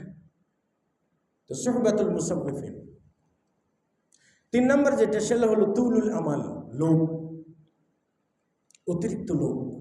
সব থেকে বেশি লোভ যাদের, এনাদের সময় ক্ষেপণটা বেশি। সব থেকে বেশি লোভ, লালসা। এই লোভ লালসা, আমরা যদি ধরেন 60 বছর হায়াত পেয়েছি, আচ্ছা বলেন তো 110 বছর বেঁচে আছে, এই লোকটাকেও যদি বলেন যে জীবন নিয়ে আপনার প্ল্যান কি, উনি আপনাকে বলবে যে অমুক জায়গায় বাসা করার প্ল্যান, অমুক জায়গায় এটা করার প্ল্যান। বয়স কিন্তু 110 বছর, আর বাঁচবে কয়দিন তার তার মাথাতে ওঠা নাই। 80 বছরের বুড়া, তার চতুর্দিক থেকে পরিকল্পনা, কত কত আমার টাকা পয়সার প্রয়োজন, অন্য কিছুই নাই। ইমাম গাজ্জালী রাহিমাহুল্লাহ বলছেন, আল ইস্তিদাদু লিল মাউত, জাইনুদ্দিন আল মা'বারি রাহিমাহুল্লাহ তিনি এই বইটাতে উল্লেখ করেছেন যে ইমাম গাজ্জালী রাহিমাহুল্লাহ বলছেন যে আলাইকা আন তাজতানিবা তুলাল আমাল, মানে দীর্ঘ লোভ লালসা থেকে বেঁচে থাকো, লালসা পরিহার করো। কারণ যদি তুমি বেশি লালসা করো, লোভ করো, তাহলে 4টা ছোঁয়াচে রোগ তোমাকে ধরবে। কটা ছোঁয়াচে রোগ? 4টে ছোঁয়াচে রোগ ধরবে তোমাকে। কোনটা? প্রথম যে ছোঁয়াচে রোগ সেটা হলো তার তাআত, আল্লাহর আনুগত্য ছেড়ে দেবে। যত লোভী হবে তত আনুগত্য ছেড়ে দেবে, আল্লাহর আনুগত্য ছেড়ে দেবে। ওয়াল কাসরু ফিহা, আল্লাহর আনুগত্যের ক্ষেত্রে কি অলসতা এসে যাবে, অলসতা এসে যাবে, আনুগত্য করতে মন চাইবে না। এটা একটা, এই রোগটা ধরে বসবে, মানে আনুগত্যে আর পাবন্দি থাকবে না। 2 নম্বর যেটা, সেটা হলো তার তাওবাতে, তাওবা ছেড়ে দেবে, আর তাওবা করবে না। ওয়াত তাসবিহু ফিহা, তাওবা করতে গড়িমসি করবে। যদি বলেন যে তাওবা করেন, বলে করি, সময় তো অনেক আছে, কেবল মাত্র 40 বছর বয়স হয়েছে, আর সারা জীবনটা তো পড়েই আছে, কাজে তাওবা করতেই পারবো, সময় আছে। ভাই, আপনার চিন্তা আপনি করেন, 40 বছর চলে গেছে, তারপরেও তার কাছে কি অনেক সময় আছে। সিন্নি কাসির, আমার বয়স অনেক আছে, এখনো করব, এখন নয়। তার মানে কি, এখন নয় তখন, আজ নয় কাল, কাল নয় পরশু, পরশু নয় টরশু, এভাবে করতে করতে মালাকুল মউত এসে হাজির। আপনি যদি তাওবা ছাড়া মারা যান, আপনার অবস্থা কি হবে জানেন? তাওবা ছাড়া যদি মারা যান আপনি বা আমি, তাহলে অবস্থাটা কি হবে জানেন? মুসনাদে আহমদের বর্ণনা এসছে যে বেঈমান ব্যক্তি তাওবা ছাড়া মারা গেল, এই ব্যক্তিকে জাহান্নামের ফেরেশতারা জাহান্নামের কাঁটাযুক্ত চাদর নিয়ে আসে। আত্মাকে যখন কবজ করতে যায় মালাকুল মউত, আত্মা বের হতে চায় না, দৌড়াদৌড়ি করে, আর মালাকুল মউত খিচানো শুরু করে। এক পর্যায়ে জোরপূর্বক আত্মা বের করে নিয়ে আসে। নিয়ে আসার পরে এই জাহান্নামের চাদরে ঢুকে আত্মাটাকে নিয়ে যাওয়া হয় উপরের দিকে। প্রথম আসমানের দরজা খুলতে বলা হয়, যে আসমানের দরজাটা খোলো, তখন আসমানের প্রহরী বলে মান মাআকা, তোমার সাথে কে আসছে? মানান্তা, তুমি কে? অমান মাআকা, তোমার সাথে কে আসছে? তখন পরিচয় দেয় দুনিয়ার ফুলান বিন ফুলান, অমুকের ছেলে অমুক। তখন আসমানের প্রহরী বলে তার জন্য আসমানের দরজা খোলা যাবে না। জাহান্নামের প্রহরীরা কি করে জানেন? ওই আসমান থেকে আত্মাটাকে থরাস করে ফেলে দেয় জমিনে। জমিনে ফেলে দেয়, মানে আসমানের দরজাটা তার জন্য আর উন্মুক্ত হয় না। কবরে আসে, তাকে জিজ্ঞেস করা হয় মান রব্বুক, তোমার রবকে? তখন সে বলে হা হা লা আদরি, কিছুই জানি না। মান রব্বুক, তোমার রবকে? মা দীনুক, তোমার দিন কি? বলে কিছুই জানি না। অমান নাবিয়ুক, তোমার নাবি কে? বলে কিছুই জানি না। মা হাযা রাজুলুল্লাযী বুইসা ফীকুম, এ লোকটা কে যাকে তোমাদের মাঝে পাঠানো হয়েছিল? বলে না তো, চিনি না। মানুষেরা যা বলতো তাই বলতাম, মানে কি গালাগালি করতাম। হ্যাঁ, গালাগালি করতাম। এখন তো এই জামানে তো অনেক নবী বলেও দাবি করার ধান্দায় আছে। মানে এমন একটা পজিশনে চলে আসছে প্রজন্মটা, মানে নিয়ে যাওয়া হয়েছে। আল্লাহু আকবার, আস্তাগফিরুল্লাহ। তো কবরে যখন কোনো কিছুর জবাব দিতে না পারবে, ওই যে তখন কবরে শাস্তি শুরু হবে। এই শাস্তি শুরু হবে। মৃত্যুটা জঘন্যতম, জঘন্য। কাব আল আহবারি বলছেন যে উমর বিন খাত্তাব আমাকে জিজ্ঞেস করলেন যে মা হুয়াল মাউত, ওই মৃত্যু কাকে বলে? কাব আল আহবার উবাই বিন কাবকে উমর বিন খাত্তাব বেশি বেশি জিজ্ঞাসা করতেন। বলতো মৃত্যু কাকে বল? কাব আল আহবারি বলছেন যে আমি আমিরুল মুমিনিনকে বললাম, ইয়া আমিরুল মুমিনিন, মনে করেন মৃত্যুটা একটা ডালের মতো, গাছের একটা ডালের মতো। যে ডালটা নিলেন, আর এই গাছের ডালের চতুর্দিকে কাঁটা বাঁধা আছে, কাঁটা বিধানো আছে। মনে করেন একটা লোহার লাঠি, সেটাতে অনেকগুলো আলপিন ঢুকে দিয়ে চতুর্দিকে কাঁটাযুক্ত করা হয়েছে, যেটা আমরা বাসার প্রাচীরগুলোতে করে থাকি, তাই না? এরকম পুরো লাঠির চতুর্দিকে কাঁটা বিছানো আছে। এরকম একটা লাঠি জীবন্ত মানুষের পেটের ভিতরে ঢুকে দিলেন, এরপর মোচড় দিয়ে বের করে আনলেন। নারী ভুঁড়ির কিছু অংশ ছিঁড়ে এই লাঠির সাথে, এই ডালের সাথে বেরিয়ে আসলো, আর কিছু অংশ ভিতরে থেকে গেল। কাব আল আহবারি বলেন, আমিরুল মুমিনিন, আল মাউতু আশাদ্দু মিন যালিক, মৃত্যুটা এর থেকেও বেশি যন্ত্রণাদায়ক। মৃত্যুটা এর থেকেও বেশি যন্ত্রণাদায়ক। আপনি তাওবা না করে মৃত্যুবরণ করলে কি হবে আপনার? একটা বার যদি বিবেককে জিজ্ঞেস করেন যে তাওবা না করে মৃত্যুবরণ করলে আমার কি হবে, তখন একটা বার চিন্তা করে দেখুন, আর মৃত্যুর পরের জীবনটাকে একবার বলে দেখুন। তাওবা করে ঈমানদার অবস্থায় মারা যাবেন, তাওবা করে ঈমানদার অবস্থায় মারা যাবেন, তো ফেরেশতারা আপনাকে অভিবাদন জানাবে, সালামুন আলাইকুম তিবতুম ফাদখুলুহা খালিদিন, তোমাদের উপর শান্তি বর্ষিত হোক, তোমরা জান্নাতে প্রবেশ করো। এটা ফেরেশতারা অভিবাদন জানাবে, গার্ড অব অনার প্রদান করবে। মানে এই ইমানদার ব্যক্তি, তাওবা করনেওয়ালা ব্যক্তি, যে লা ইলাহা ইল্লাল্লাহ নসিব হয়, মৃত্যুর সময় বলতে পারে আস্তাগফিরুল্লাহ ওয়া আতুবু ইলাইহি, আল্লাহ জীবনে অনেক পাপ করেছি, মাফ করে দাও। 80 বছর বেঁচেছেন, 80 বছর বেঁচেছেন, তার মধ্যে 79 বছরের 11 মাসের 29 দিন আপনি আল্লাহর ডাকে সাড়া দেননি। 30তম দিনে যে আল্লাহ তাআলার কাছে বলছেন যে আল্লাহ, পুরোটা জীবন ভুলে ভরা, অপরাধে ভরা, পাপে ভরা, আল্লাহ মাফ করে দাও। আল্লাহ তাআলা তখন আপনার কত পাপ আল্লাহ হিসাব করেন না। আল্লাহ তখন বলেন মাফ করে দিলেন, লাউ বালি, আমি কোনো পরোয়া করি না, তোর পাপ কত এটা আমার কোনো হিসাবে থাকে না। আমি তোকে ক্ষমা করলে আমার উপর দিয়ে কেউ দাদাগিরি করবে, এরকম কোনো সম্ভাবনা নেই। আমি কাউকেই কোনো পরোয়া করি না। আমরা যেটা বলি না, টাইম নাই কাউ, বলি না আমরা, তাই না? বলি, কিন্তু আল্লাহ তাআলা ওটি লাউ বালি, আমি পরোয়া করি না। চিন্তা করেছেন যে আপনার পুরো জীবনের পাপ আল্লাহ এক নিমিষে একটা তাওবাতে আল্লাহ মাফ করে দেন। এর জন্য কোনো বিনে পয়সায়, পরিশ্রম ছাড়া, কষ্ট ছাড়া একজনকে খুশি করা যায়, সেটা কে? আল্লাহ তাআলা। আপনি চাকরি করেন, আপনার স্ত্রীকে এত দেবেন, সে খুশি না। একদিন আপনার মার্কেট কমজোরি হয়েছে, সে বলেই ফেলবে যে এর থেকে তোমার সঙ্গে বিয়ে বন্ধনে আবদ্ধ হয়ে সারা জীবন সুখী হতে পারলাম না। আপনার সন্তানকে আপনি দেবেন, এত করে দেবেন, কিন্তু আপনার সন্তানের অভিযোগের শেষ নয় আপনার বিরুদ্ধে। এমনকি আপনি আপনার মা বাবাকে দেবেন, তাদের অভিযোগের শেষ নাই, চাওয়ার শেষ নাই, পাওয়ারও শেষ নাই। আল্লাহ সুবহানাহু ওয়া তাআলার কাছে আপনি চাইবেন জীবনের একেবারে শেষ সময়ে যে আল্লাহ তাআলা আপনাকে সব কিছু মাফ করে দেবেন। একজন ইহুদি মুনাফিক ছিল, মদিনায় একজন ইহুদি মুনাফিক ছিল, সারা জীবনে কোনো ভালো কাজ করেনি। উহুদের যুদ্ধে যখন বেরিয়ে গেছেন তারা মুসলিমরা, সে এসে জিজ্ঞেস করছে যে মুসলিমরা কোথায়? বলে তারা উহুদ যুদ্ধে চলে গেছে। সেও অস্ত্র নিয়ে উহুদ যুদ্ধে চলে গেছে।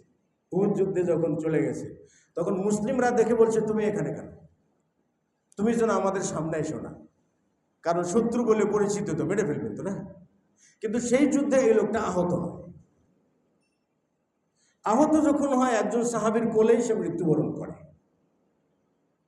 অথবা আহত হওয়ার পরে রাসূল সাল্লাল্লাহু আলাইহি ওয়াসাল্লামের দরবারে তাকে নিয়ে যাওয়া হয়। তাকে বলা হয় যে তুমি কেন যুদ্ধের ময়দানে আসছিলে, আহত হয়েছো? তুমি কি একমাত্র আল্লাহ তাআলার জন্যই আসছিলা, নাকি গনিমতের জন্য আসছিলা, নাকি ইসলামের বিরুদ্ধাচরণ করতে আসছিলা? সে বলল যে লিওয়াজহিল্লাহ, একমাত্র আল্লাহ তাআলার জন্যই এসেছিলাম। মুহাম্মদ রাসূলুল্লাহ সাল্লাল্লাহু আলাইহি ওয়াসাল্লাম তার জানাজার সালাত আদায় করে বললেন হুয়া ফিল জান্নাহ, সে জান্নাতে যাবে। চিন্তা করেছেন, জীবনে এক রাকাত সালাতও পড়ে নাই, ওযু কিভাবে করতে হয় জানেই না, লা ইলাহা ইল্লাল্লাহ কি জিনিস ওটাই শেখে নাই, ওটাও জানে না। শাহাদাতের বাণী হয়তো মনে মনে পড়েছে, স্বীকৃতি দিয়েছে, কিন্তু কোনো ইবাদতও করে না। অথচ ওই লোকটাও জান্নাতে, বিনা পয়সায় কোনো ধরনের উৎকট ছাড়া যাকে খুশি করা যায় তিনি হচ্ছেন আল্লাহ তাআলা। একবার বলবেন যে আস্তাগফিরুল্লাহ, আল্লাহ তোমার কাছে ক্ষমা চাই, মাফ করে দাও। আল্লাহ খুশি হন যে আমার বান্দা জানে তার রব আছে। বলছিলাম ইমাম গাজ্জালী রাহিমাহুল্লাহ বলছেন, হাদিসে কুদসি সেই বুখারীতে এসেছে, বান্দা যখন পাপ করে, পাপ করার পরে বলে রব্বি আজনাবতু, আল্লাহ পাপ করছি, মাফ করে দাও। আল্লাহ তখন খুশি হন, এতটা আনন্দিত হন, আর বলেন যে আমার বান্দা জানে যে তার একজন রব আছে যিনি পাপ মাফ করে দেন অথবা পাপের জন্য শাস্তি দেন। এটা কি আমার বান্দা জানে? গফারতু লাহু, তাকে মাফ করে দিলাম। চিন্তা করছে, কোনো ধরনের বেনিফিট ছাড়া তিনি মাফ করে দেন। সেই আল্লাহ তাআলার কাছে ফেরত যাইতে আমাদের আবদার আছে। সময় ক্ষেপণ করে কোনো লাভ আছে? প্রত্যেকটা মুহূর্ত যেন আমি অপচয় করছি, যেন আমি কি করছি, অপচয় করছি। তো ইমাম গাজ্জালী রাহিমাহুল্লাহ বলছেন, দ্বিতীয় অপকারিতা, অতিরিক্ত লোভ করলে, দুনিয়ার লোভ করলে, অতিরিক্ত লোভ করলে 2 নাম্বার যে সোঁয়াচে রোগ হয় সেটা হলো তারকুত তাওবা, তাওবা ছেড়ে দেয়, তাওবা করে না। তাওবা করতে গড়িমসি করে, আজ করি কাল করি, করি, সময় আছে, অনেক সময় আছে, এটা একটা সোঁয়াচে রোগ ধরবে। 3 নাম্বার যে সোঁয়াচে রোগটা ধরবে সেটা হলো হিরসুন আলা কাসবিল আমওয়াল, সম্পদ অর্জনের প্রতি আগ্রহ জমে যাবে। সম্পদ, টাকা, টাকা। দেখেন তো মানুষের কি কম টাকা হয়েছে এখন? যারা ওই যে কি বলে ধরা খাইছেন, যাদের ইঙ্গিত পূর্বেই দিয়েছিলাম না, এত টাকার মালিক যে বাংলাদেশের কি বলে বলতে পারেন পুরো অর্থনীতিটা তার নিয়ন্ত্রণে ছিল, বলতে পারেন পুরো অর্থনীতিটা তার নিয়ন্ত্রণে ছিল। কখনো গোলযোগ হলে ব্যবসায়ীদেরকে নিয়ে মিটিং করেন, তার মানে সকল ব্যবসায়ীদেরকে উনি টাকা দেবেন। এত তার টাকার গরম, এত অর্থের গরম। আচ্ছা বলেন তো, টাকার কি তোষক বানিয়ে তাতে শুয়ে থাকা যায়? যায় না। টাকা দিয়ে বালিশ বানিয়ে তাতে কি শুয়ে থাকা যায়? যায় না।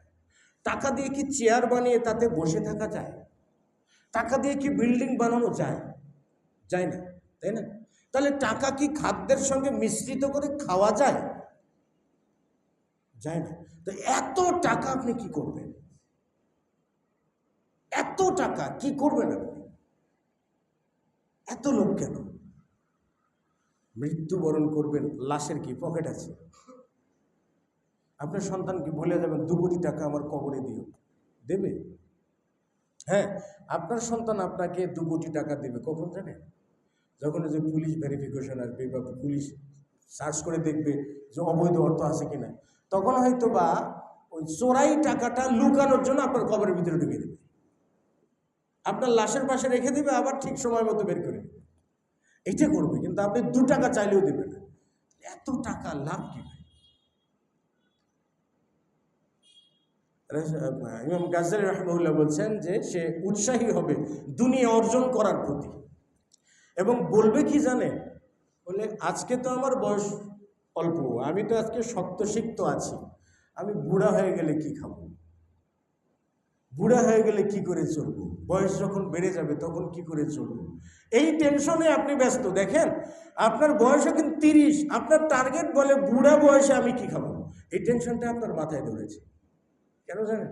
ওই যে সমাজস্বরূপ ধরেছে, ওই কারণ লোভ লালসা বেশি। আমার বুড়ো বয়সে খাওয়ার জন্য আমার টাকা পয়সা রোজগার করতে হবে। আচ্ছা বলেন তো, আপনি বুড়ো বয়সে কি খাবেন? আল্লাহ তাআলা কি দেন নাই? দিয়েছেন তো, দেবেন না? দেবেন তো। আল্লাহ তাআলার উপরে কি ভরসা নাই আমার, আস্থা নাই আমার, বিশ্বাস নাই আমার যে আল্লাহ তাআলা আমার রিজিক দেন? আপনি যদি বিশ্বাস করতে পারেন তা আল্লাহ তাআলা রিজিক দিতে বাধ্য, কারণ তিনি বরাদ্দ করে রেখে দিয়েছেন। আপনার জীবনযাত্রা কোন মানের হবে? মুসনাদ আহমদের হাদিস বলছে যে একজন সাহাবী বাড়িতে আসছেন, হ্যাঁ, বাড়িতে এসে তিনি দেখছেন যে বাড়িতে কোনো খাবার নেই। তিনি বাড়ির বাইরে চলে গেলেন। তার স্ত্রী কি করলেন, আপনার কি বলে, যে তার উপরে পাটাতন বসে দিয়ে নিচে বড় একটা পাত্র রেখে দিল, চুলার উপরে পাতিল রেখে দিল। আল্লাহর কাছে বলছে, আল্লাহুম্মা রযুকনা, আল্লাহ রিজিক দাও। রিজিক নেই, খাবার নাই, আল্লাহ রিজিক দাও। তখনই জাতা ঘোরা শুরু করেছে, ঘুরছে। জাতাতে কিন্তু কোনো দানা দেয়নি, গম ভুট্টা কোনো কিছু নাই, জাতা ঘুরছে আর আটা পড়ছে, জাতা ঘুরছে আর আটা পড়ছে। জাতার নিচে যে বড় পাত্রটা ছিল, পাত্রটা ভরে গেছে, চুলার উপরের পাতিলটাও ভরে গেছে। তার স্বামী বাড়িতে এসে বলছে যে রিজিকের কোনো খাবারের কোনো ব্যবস্থা হয়েছে? তখন তিনি বলছেন যে রুজিক নামে ইনদিল্লাহ, আমাদেরকে আল্লাহর পক্ষ থেকে রিজিক দেওয়া হয়েছে। স্বামী এসে জাঁতার উপর থেকে পাটাতনটাকে খুলে রেখে দিয়ে আল্লাহ রসুলের কাছে গেলেন। বলি, রসুল্লাহ, আমার বাড়িতে না এরকম ঘটনা ঘটেছে। তা নবী সাল্লাল্লাহু আলাইহি ওয়াসাল্লাম বলছেন যে তুমি পাটাতনটাকে খুললে কেন? তুমি যদি না খুলতে তাহলে কিয়ামত পর্যন্ত তোমার জাঁতা ঘুরতেই থাকতো আর আটা বের হতেই থাকতো, তুমি খুললে কেন? সুবহানাল্লাহ। একজন মহিলা বলছেন কি, আল্লাহুম্মা রযুকনা, আল্লাহ রিজিক দাও। চাইছেন কার কাছে? তাকে যদি আল্লাহ দিতে পারেন, আমাকে আপনাকে দিতে পারবেন না? আমার বয়স 30, 40 আর আমার 90 বছর বয়সে আমার কি খাওয়া লাগবে সেই টেনশন এখনই? আচ্ছা ভাই বলুন তো, এই জন্যই তো হার্ট ব্লক হয় না? টেনশন করলে হার্ট ব্লকে ডাক্তাররাই তো বলে না টেনশন করবেন না, কিন্তু আমাদের তো টেনশন তো ধরেই আছে, বলে বুড়ো বয়সে কী খাবো। এর অতিরিক্ত লোভ হলে এটাই হয়। আল্লাহ তাআলা তাকদীর লিপিবদ্ধ করে রেখে দিয়েছে, চাইলে আল্লাহ তাআলা দান করেন। দেখেন এরকম মানুষ প্রয়োজন। আনাস বিন মালিক এর সৎ বাবা ছিলেন আবু তালহা। তিনি বলেন যে আমি আহজাব যুদ্ধের সময় দেখলাম নবী সাল্লাল্লাহু আলাইহি ওয়াসাল্লামের মুখটা শুকনা, শরীরটা দুর্বল মনে হলো। তা আমি উম্মু সুলাইমকে যে বললাম, নবী সাল্লাল্লাহু আলাইহি ওয়াসাল্লামকে একটু দুর্বল দুর্বল লাগলো, কোনো খাদ্য আছে? উম্মু সুলাইম বললেন যে একটা বাচ্চা মানুষের খাবার, কিছু রুটির টুকরা আছে। তিনি কি করলেন, আনাস তার ওড়নাতে পেঁচিয়ে আনাস বিন মালিককে দিয়ে দিলেন, ঝুলিয়ে দিয়ে গায়ের সঙ্গে গোলার সঙ্গে পেঁচিয়ে দিয়ে দিলেন যে রাসূল সাল্লাল্লাহু আলাইহি ওয়াসাল্লামের কাছে নিয়ে যাও। নবী সাল্লাল্লাহু আলাইহি ওয়াসাল্লামের কাছে যাওয়ার সাথেই রাসূল সাল্লাল্লাহু আলাইহি ওয়াসাল্লাম বলছেন যে তোমাকে কি উম্মু সুলাইম পাঠিয়েছে? আনাস বিন মালিক বললেন, না। তোমার পুটলার ভিতরে খাদ্য আছে না? বলে, না। তা নবী সাল্লাল্লাহু আলাইহি ওয়াসাল্লাম তখন ওই খন্দক খনন করতে যে সাহাবা ইকরামগণ ছিলেন সকলকেই বললেন, চলো চলো, তোমাদেরকে উম্মু সুলাইম দাওয়াত দিয়েছে। খাদ্য আছে কত? একজনে যাচ্ছেন, এতগুলো সাহাবী, 70-এরও বেশি সাহাবীকে নিয়ে যাচ্ছেন। আবু তালহা বলছেন, উম্মু সুলাইম দেখেছো রাসূল সাল্লাল্লাহু আলাইহি ওয়াসাল্লাম কি করছেন? এতগুলো সাহাবীদেরকে আমার বাড়িতে নিয়ে আসছেন, খাবার তো নাই। উম্মু সুলাইম বলছেন কি জানেন? উম্মু সুলাইম বলছেন যে মুহাম্মদুর রাসূলুল্লাহ যেহেতু এতগুলো মানুষকে নিয়ে আসছেন, কাজে অবশ্যই আমার বাড়িতে হয়তো বা তাদের জন্য রিজিক আছে। বিশ্বাসের জায়গাটা দেখুন না, তাওয়াক্কুল, আল্লাহর প্রতি ভরসা। বিচলিত না হয়ে বলছেন যে যদি রিজিক না থাকতো তাহলে তিনি নিয়ে আসতেন না, যেহেতু তিনি নিয়ে আসছেন তাহলে রিজিক আছে আমার বাড়িতে। বিশ্বাস তো এটি, লোভ নাই, এই মুহূর্তের খাবার আছে নাই, চিন্তা করেছে। তারপরে যে তিনি বললেন উম্মু সালাইম কি আছে বের করো, বের করে একটা দস্তরখানার উপরে রুটিগুলো ছিঁড়ে ছিঁড়ে দিয়ে সাহাবীদেরকে বললেন তোমরা 10 জন করে আসবে। সাহাবীরা 10 জন করে আসলেন, খাইলেন, পরিতৃপ্ত হলেন, চলে গেলেন। আবার 10 জন আসলেন, খেলেন, পরিতৃপ্ত হলেন, চলে গেলেন। এভাবে 10 বারে 10 জন করে খেলেন এবং পরিতৃপ্ত হয়ে চলে গেলেন। একজনের খাবার আল্লাহ তো দিতে পারেন রে ভাই, না? আমি যদি বিশ্বাস করতে পারি তো তিনি দিবেন না কেন? কিন্তু আমার লোভ, লালসা, এই জন্য আমার বার্ধক্য বয়সের জন্য প্রস্তুতি নিতে হবে। এই জন্য হালাল হারাম বাদ বিচার করা হবে। 4 নম্বর যে সোঁয়াচের রোগ হয় সেটা হলো কাসওয়াতুল কুলুব, অন্তর কঠোর হয়ে যায়। অন্তরটা কঠোর হয়ে যায় কেন জানেন? এই যে 4টা সোঁয়াচের রোগের ভিতরে চতুর্থটা অন্তর কঠোর হয়ে যায়। অন্তর কঠোর কোনটাকে বলে? যেটা মানুষের রক্ত দেখলে হাসি পায়, মানুষের রক্ত দেখে আফসোস হয় না, লাশের উপর দিয়ে ক্ষমতা চায়, বলে আমি আছি, আমি থাকবো, জগতের সমস্ত মানুষ চলে যাক, তাতে কোনো যায় আসে না। এটা কাসওয়াতুল কুলুব, এটা অভিশাপ বলতে পারে। যে মানুষেরই মনটা এরকম হয় সেই অভিশপ্ত বলতে পারে। এটা কাসওয়াতুল কুলুব। আল্লাহ অন্তর তাদেরই কঠোর করে দেন যাদেরকে আল্লাহ ভালোবাসেন না, আর ভালোবাসার মানুষগুলোর অন্তরটাকে দুর্বল করে দেন।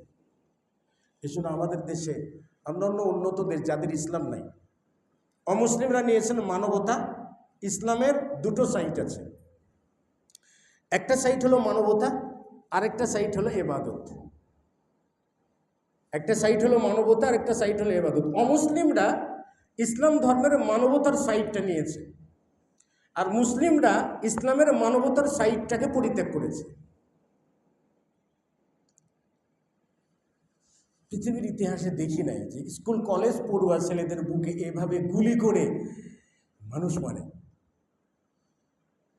একটা বুলেটের কথা চিন্তা করেছেন? যে বুলেটটা যে টাকা দিয়ে কিনেছেন সেই টাকাটা আমাদের দেশের কৃষকদের ঘামের টাকা। যে অস্ত্র আপনি ব্যবহার করছেন সেই অস্ত্রটা কৃষকদের ঘামের টাকা। যে টাকার উপর আপনি বিল্ডিং করে এত বড়াই করছেন সেই টাকাটাও কৃষকের ঘামের টাকা, মানে ওই ছেলেদের বাবার টাকা। আপনার বিভিন্ন দেশে আপনি ইন্ডাস্ট্রি করেছেন, প্রত্যেকটা ইটের আপনি যদি ভালো করে দেখেন তো ঘামের গন্ধ আছে। আপনার পকেটে যে টাকাটা আসছে না, টাকাটা হাত দিয়ে নেড়ে ছেড়ে নাকের কাছে নিয়ে যে দেখবেন কোনো না কোনোভাবে ঘামের গন্ধ আছে। আপনি যেখানে খাবার খান, ঠ্যাঙের উপর ঠ্যাং উঠে এত বাহারি খাবার খান, হিসাব ছাড়া আপনি সর্বোচ্চ পর্যায়ে বসে এতগুলো খাবার খান, যে খাবারগুলো দামি দামি খাবারগুলো খান না, আপনার চা নাস্তা বাবদ প্রতি মাসে লাগে 18 লক্ষ টাকা, প্রতিদিনে লাগে চা নাস্তা বাবদ 18 লক্ষ টাকা। আপনারা কয় টাকার চা খান? 5 টাকার চা, তাই না? 18 লক্ষ টাকা যা চা বাবদ লাগে, পরবর্তীতে উন্নীত 23 লক্ষ টাকা। এত টাকা না কোত্থেকে আসে? এত বাহারি খাবার কোত্থেকে আসে? এটা কখনো কি হিসাব করে নাই? কেন জানে হিসাব আসে না? অন্তরটা কঠোর হয়ে গেছে। মানে পাথরের থেকেও শক্ত, যাকে অন্তর বলে না, যাকে অন্তর বলে না, পাথরের থেকেও শক্ত।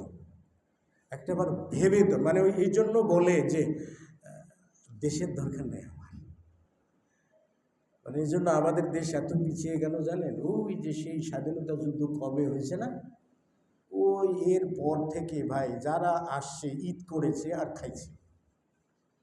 মানে খাবারের যে এত রুচি, তা হারাম খাবারের যে এত রুচি, দেখবেন না যেগুলো স্বাস্থ্যের জন্য ক্ষতিকর এগুলো খেতে ভালো লাগে, আর যেগুলো স্বাস্থ্যের জন্য ভালো এগুলো স্বাদ লাগে না। এত লোভ। জুলকারনাইনের রাজত্বকালে পাহাড়ি অঞ্চলে একটা জাতি বাস করত, যেটা আল ইস্তিদাদুল লিল মউতে উল্লেখ করা আছে, যে পাহাড়ে একটা জাতি বাস করত যাদের কোনো খাবার দাবার, এরা কোনো প্রাণীর গোস্ত খাইত না, প্রাণীর গোস্ত খাইত না, হাসিস নামক উদ্ভিদ এটা খেয়ে থাকত। তাদের মানুষ মারা গেলে দরজার সামনে কবর দিত। তো জুলকারনাইন তাদেরকে ডেকে পাঠালেন, যে রাজদরবারে ডেকে পাঠালেন। তাদের যে নেতা ছিলেন মুরব্বী, তিনি বলছেন না, রাজদরবারে আমার যে কোনো কাম নেই, ওটার দরকারও নাই, মুখাপেক্ষিও নয়, যাব না। জুলকারনাইন নিজে গেলেন ওই পাহাড়ি অঞ্চলে, নিজে গেলেন, ওই মুরব্বীর সঙ্গে বসলেন। বসার পরে বললেন যে আপনাদের তো কোনো স্বর্ণ অলংকার নাই, আপনারা কোনো প্রাণীরও গোশত খান না, হাসিস খেয়ে থাকেন, একটা উদ্ভিদ ঘাস, এটা খেয়ে থাকেন কেন? তখন ওই মুরব্বী বলছে যে আমরা আমাদের পেটটাকে চতুষ্পদ প্রাণীর কবরস্থান বানাতে চাই না, আমরা আমাদের পেটটাকে চতুষ্পদ প্রাণীর কবরস্থান বানাতে চাই না। দেন কবর তুলনা করছেন কেন? মুরব্বী বলেই দিচ্ছেন যে কারণটা হলো স্বাদ তো আর পেটে যায় না। কোনো স্বাদ কি পেটে যায়? কণ্ঠনালের নিচে যেহেতু কোনো স্বাদ পৌঁছে না, কাজে পেটের ভিতরে কি গেল না গেল তার কোনো অনুভূতি থাকে না। কাজে আমরা ওই প্রাণীর গোশতকে, পেটটাকে প্রাণীদের কবর বানাবো, এই জন্য আমরা প্রাণীর গোশত খাই না। তখন জুলকারনাইন বললেন যে আপনাদের মানুষ মারা গেলে এই দরজার সামনে কেন দাফন দেন? তখন তিনি বলছেন যে আমরা যাতে প্রতিদিন কবরগুলো দেখে মৃত্যুর কথা স্মরণ করতে পারি, আল্লাহর জিকির করতে পারি যে আল্লাহ এখানে আমাকেও যেতে হবে, এই স্মরণটা যাতে আমাদের মধ্যে সব সময় থাকে, এজন্য এটা করি। এরপরে ওই বুড়া মানুষটা পোটলার ভিতর থেকে একটা মাথা বের করলেন, একটা মাথার কঙ্কাল বের করলেন। কঙ্কালের মাথা বের করে জুলকারনাইনকে বললেন আতারিফু, তুমি কি জানো মান হাদা, এই লোকটাকে, এই মাথাটা কার, তুমি কি জানো? জুলকারনাইন বলছে না, না আমি জানি না। তখন ওই লোকটা বলছে যে এই পৃথিবীতে একজন স্বৈরা শাসক ছিল, তার প্রজাদেরকে মারত, প্রহার করত, জুলুম করত, নির্যাতন করত, কারো কখনো হক আদায় করতো না। অতঃপর সে মারা যায়, আল্লাহ তাআলা তাকে মৃত্যু দান করেন এবং সে জাহান্নামের অধিবাসী হয়ে যায়।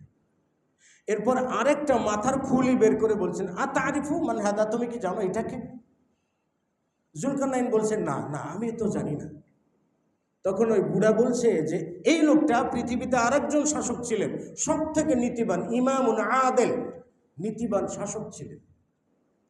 তার প্রজাদেরকে মূল্যায়ন করতেন, সম্মান করতেন, প্রত্যেকেরই হক প্রত্যেকের কাছে বুঝিয়ে দিতেন।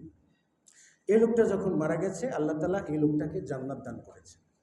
ইমামুন আদেল, 7 শ্রেণীর ভিতরে এক ব্যক্তি জান্নাতের অধিবাসী হবেন, তার মধ্যে কি ইমামুন আদেল, ন্যায়পরায়ণ বাদশাহ।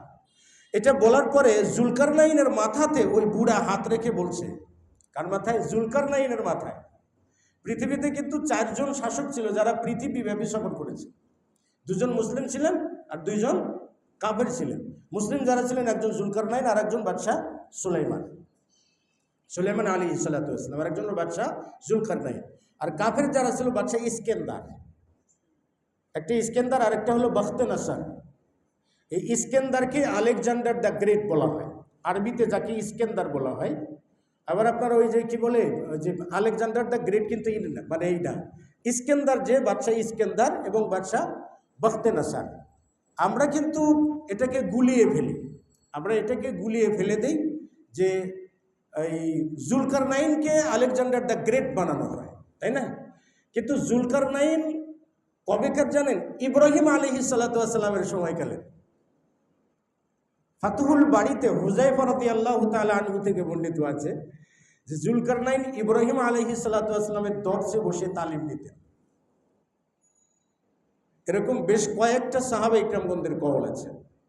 আর আলেকজান্ডার দ্য গ্রেট তিনি এসেছিলেন হলো ঈসা আলাইহিস সালাতু ওয়াস সালামের জন্মের 315 থেকে 20 বছর পূর্বে।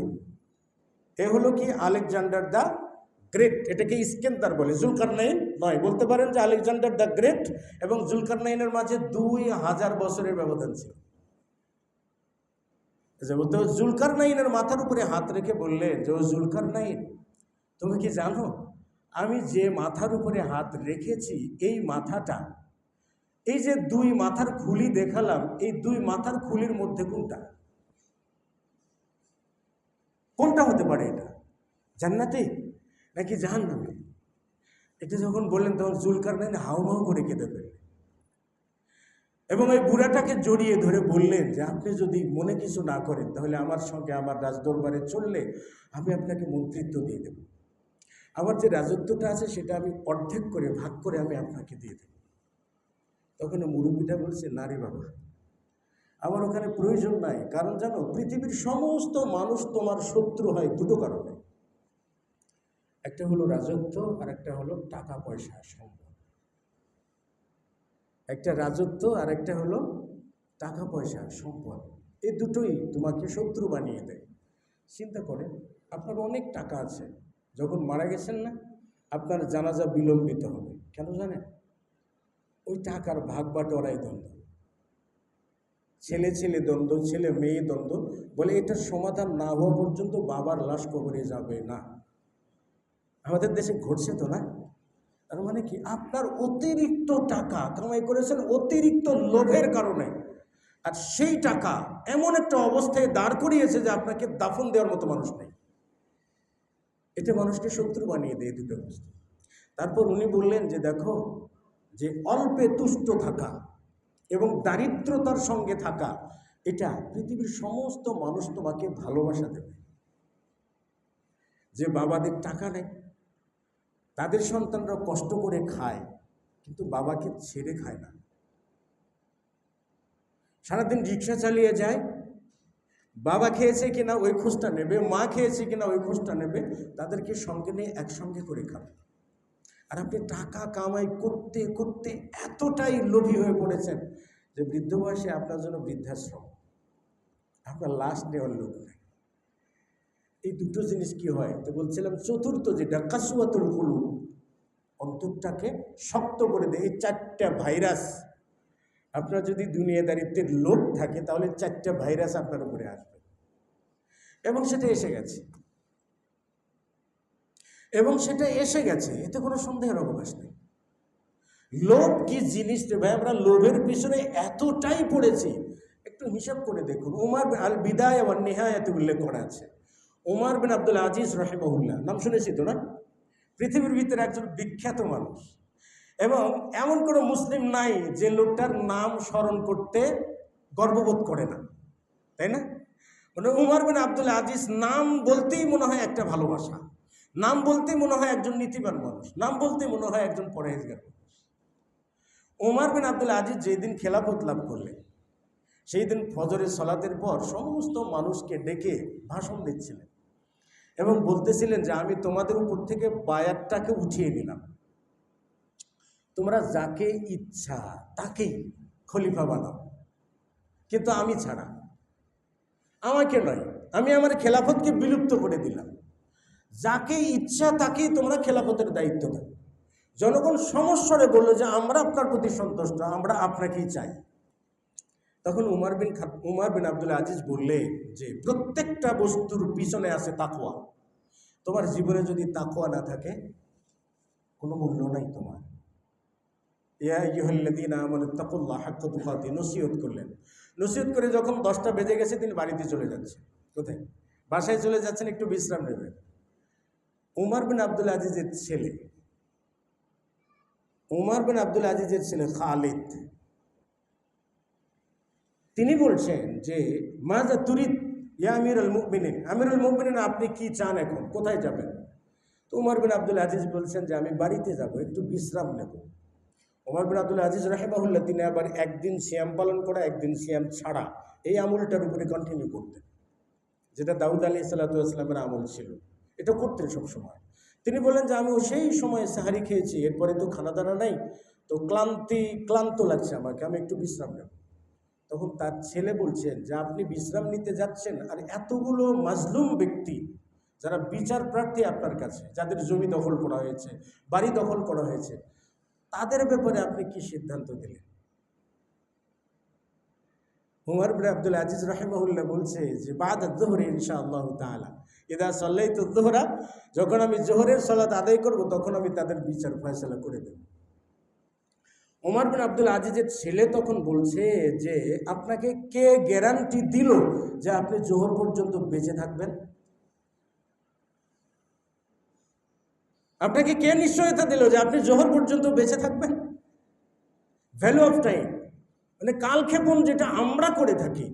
দেখেন, যেমন বাবা তেমন তার সন্তান। উমর বিন আব্দুল আজিজ তার ছেলেকে বললেন যে বাবা তুমি আসো, আমার কাছে আসো, উদ্যবেননি, কাছে আসো, তুমি আমার কাছে আসো।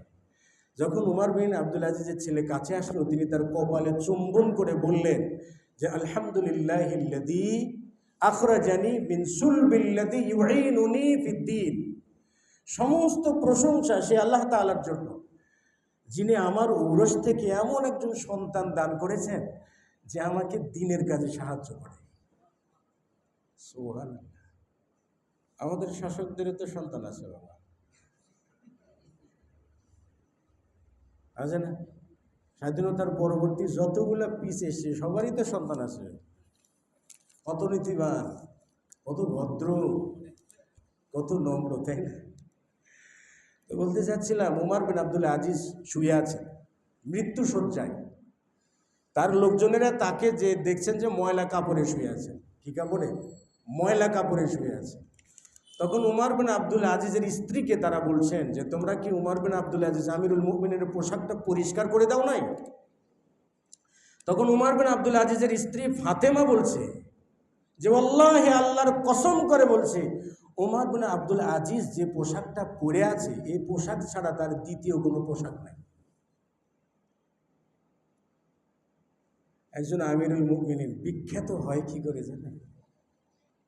যে পোশাকটা পরে আছে সেই পোশাকটা ছাড়া আর দ্বিতীয় কোনো পোশাক নাই।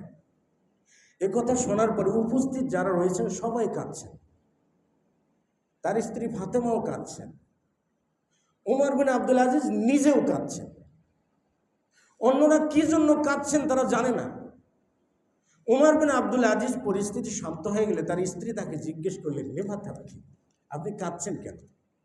তখন উমর বিন আব্দুল আজিজ রাহিমাহুল্লাহ বলছেন যে আমি এমন একটা সময়কালে উপনীত হচ্ছি যে সময় দুটো বিষয় থাকে, ফিরকাতুন ফিল জান্নাহ ওয়া ফিরকাতুন ফিন নার। একদল যাবে জান্নাতে আর একদল যাবে জাহান্নামে, কিন্তু আমি তো জানি না আমি কোন দলের, মানে আমি জান্নাতি নাকি জাহান্নামে আমি তো জানি না, আমি কোন দলের এটা তো আমি জানি না। মানে উমর বিন আব্দুল আজিজ এত নীতিবান মানুষ, এতটা পরহেজগার মানুষ, সে মানুষটা বলছেন যে তিনি জান্নাতি নাকি জাহান্নামী জানেন। চিন্তা করেছেন মানুষ এত বিখ্যাত কেন হয়? বলছিলাম ভ্যালু অফ টাইম, তাসবিব, কালক্ষেপণ করা, এটা আমাদের জীবন থেকে একবারে ঝেড়ে ফেলে দিতে হবে। কালক্ষেপণ কি জিনিস জীবনে রাখা যাবে না। এখনো যারা পূর্ণাঙ্গ ৫ ওয়াক্ত সালাতে পাবন্দী হতে পারেন নাই, এখনো সময় আছে, যে কোনো সময় মালাকুল মউত আসতে পারে। কালক্ষেপণ বাদ দিয়ে সেই দিনের ভিতরে অনুপ্রবেশটা করতে হবে সরাসরি। আল্লাহ তাআলা আমাদের তৌফিক দান করুন। এই প্রশ্ন এসেছে কিছু, এর সঙ্গে উত্তরটা দিয়ে দিই না? এটাও একটা,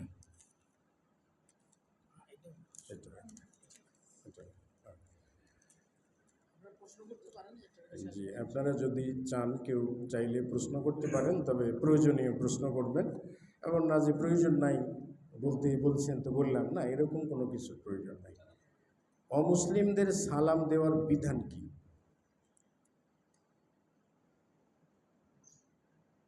আচ্ছা, একটু বিস্তারিত জানাবেন, তাই না? অমুসলিমদেরকে সালাম দেওয়ার বিধান মূলত নাই, কারণ অমুসলিমদেরকে সালাম দেওয়া যাবে না।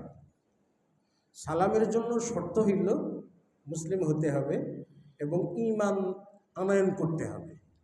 সালামের প্রচলনটা ফেরেশতাদের মাঝেই ছিল, ফেরেশতারা পরস্পরকে সালাম দিতেন। আদম আলাইহিস সালাম সালাম দিলেন, তিনি যখন আত্মা দিলেন আল্লাহ তাআলা, তখন একটা ফেরেশতাদের একটা দলকে বললেন ওই দল বসে আছে তাদেরকে তুমি সালাম দাও। তিনি সালাম দিলেন, ফেরেশতারা সালামের জবাব দিলেন ওয়ালাইকুম আসসালাম ওয়া রাহমাতুল্লাহি ওয়া বারাকাতুহু বললেন, এবং আল্লাহ তাআলা বললেন যে এটাই তোমার এবং তোমার সন্তানদের অভিবাদন। তো এটা মুসলিমদের শর্ত হলো ঈমান থাকতে হবে, এটা হলো সালামের জন্য শর্ত। আচ্ছা, আমরা অমুসলিম কোনো ব্যক্তি যদি সালাম দিয়ে থাকে তাহলে সেই ক্ষেত্রে আমরা কি বলবো? সেই ক্ষেত্রে ওয়ালাইকুম পর্যন্ত বলতে হবে, এর অতিরিক্ত কোনো কিছু বলা যাবে না। কেন? সালাম বলতে শান্তি, সেটা অমুসলিমরা বোঝে না। তারা মনে করে সালাম এবং আদবের মধ্যে কোনো পার্থক্য নাই, আদাব টাদাব ইত্যাদি এগুলো বলে। এর জন্য কোনো মুসলিম অমুসলিমকে আদাব দিতে পারবে না, কোনো মুসলিম অমুসলিমকে নমস্কার কিংবা নমস্তে এরকম কোনো বাক্য উচ্চারণ করতে পারবে না, সম্পূর্ণ হারাম এটা। আর অমুসলিম সালাম দিলেও সেই সালামের জবাবে শুধুমাত্র ওয়া আলাইকুম এতটুকু বলা যাবে, আর বাইরে বলা যাবে না। অমুসলিম ব্যক্তি যদি থাকে, সেখানে যদি মুসলিম ব্যক্তিও থাকে, তাহলে সকলকে মিলিত করে আসসালামু আলা মানিত্তাবা আল হুদা, মানে শান্তি বর্ষিত হোক যারা হেদায়েতের অনুসরণ করেছেন তাদের উপরে। সালামটা শুধু অভিবাদন নয়, সালামটা একটা কি দোয়া, সালামটা একটা দোয়া। আমি বললাম আসসালামু আলাইকুম, রাসূল সাল্লাল্লাহু আলাইহি ওয়াসাল্লাম বসে আছেন, আলোচনা করছেন, এক ব্যক্তি এসে বললেন আসসালামু আলাইকুম। নবী সাল্লাল্লাহু আলাইহি ওয়াসাল্লাম বলছেন কদ আসাবা আশরান, এ 10টা নেকি পাইল। আরেকটা ব্যক্তি এসে বলছে আসসালামু আলাইকুম ওয়া রাহমাতুল্লাহ, নবী সাল্লাল্লাহু আলাইহি ওয়াসাল্লাম বললেন এই লোকটা 20টা নেকি পাইল। আর এক ব্যক্তি এসে বলছে আসসালামু আলাইকুম ওয়া রাহমাতুল্লাহি ওয়া বারাকাতুহু, নবী সাল্লাল্লাহু আলাইহি ওয়াসাল্লাম এই লোকটা 30টা নেকি পাইল। তাহলে যে বাক্যটা উচ্চারণ করলে নেকি পাওয়া যায় সে বাক্যটা দোয়া, সে বাক্যটা যিকির, সে বাক্যটা কি ইবাদত। কাজে আমার ইবাদত আমার জন্য, মুসলিমদের জন্য খাস, অমুসলিমদের জন্য এটা প্রয়োগ করাটা কোনো ক্রমেই বৈধ নয়। যে আশা করি ভাইজান বুঝতে পেরেছি। বাংলাদেশকে গণতন্ত্রের দেশ তো দেশ, আমাদের ভোট দেওয়ার বিধান কি? এই জিনিসগুলা তো জানেনই আপনারা। বাংলাদেশ গণতন্ত্রের দেশ, আমাদের মূলত গণতন্ত্রটা আসলো থেকে? গণতন্ত্রটা এসছে আমেরিকা থেকে, তাই না? আমরা এটাই বুঝি, আব্রাহাম লিঙ্কন, তাই না? গণতন্ত্রটা একটা থিওরি থেকে এসছে, যে থিওরিটা হলো ন্যাশনালিজম থেকে। হ্যাঁ, ন্যাশনালিজম, সেকুলারিজম, অ্যাথিইজম, হ্যাঁ, এগুলোর থেকে কি আসছে এই গণতন্ত্রটা। মানে গণতন্ত্র, মানুষ যদি সেকুলারকে চাই সেকুলার ক্ষমতায় যাবে, ন্যাশনালিজমকে চাই তাহলে জাতীয়তাবাদীরা ক্ষমতায় যাবে, এরকম একটা থিওরি এখান থেকে এসছে। আর সেকুলারিজম থেকে একটা জন্ম লাভ করছে, এর নাম হইল আপনার অ্যাথিইজম। অ্যাথিইজমের গড়া হইল কমিউনিজম। এটা হচ্ছে প্রথম ফ্রান্স রেভলিউশন যখন হয়, আপনার 1790 থেকে 98 সালের মধ্যে যখন ফ্রান্স রেভলিউশন হয়, এই ফ্রান্স রেভলিউশনের মাধ্যমে ফ্রান্সে প্রথম জাতীয়তাবাদ গঠিত হয়। প্রথম এখানে জাতীয়তাবাদ গঠিত হয়। জাতীয়তাবাদ ওখানে গঠিত হওয়ার পর এই জাতীয়তাবাদটাকে লুফে নেয় ইহুদিরা। মানে জাতীয়তাবাদ, ফ্রান্স রেভলিউশনটাই ছিল হলো ধর্মের বিরুদ্ধে আন্দোলন।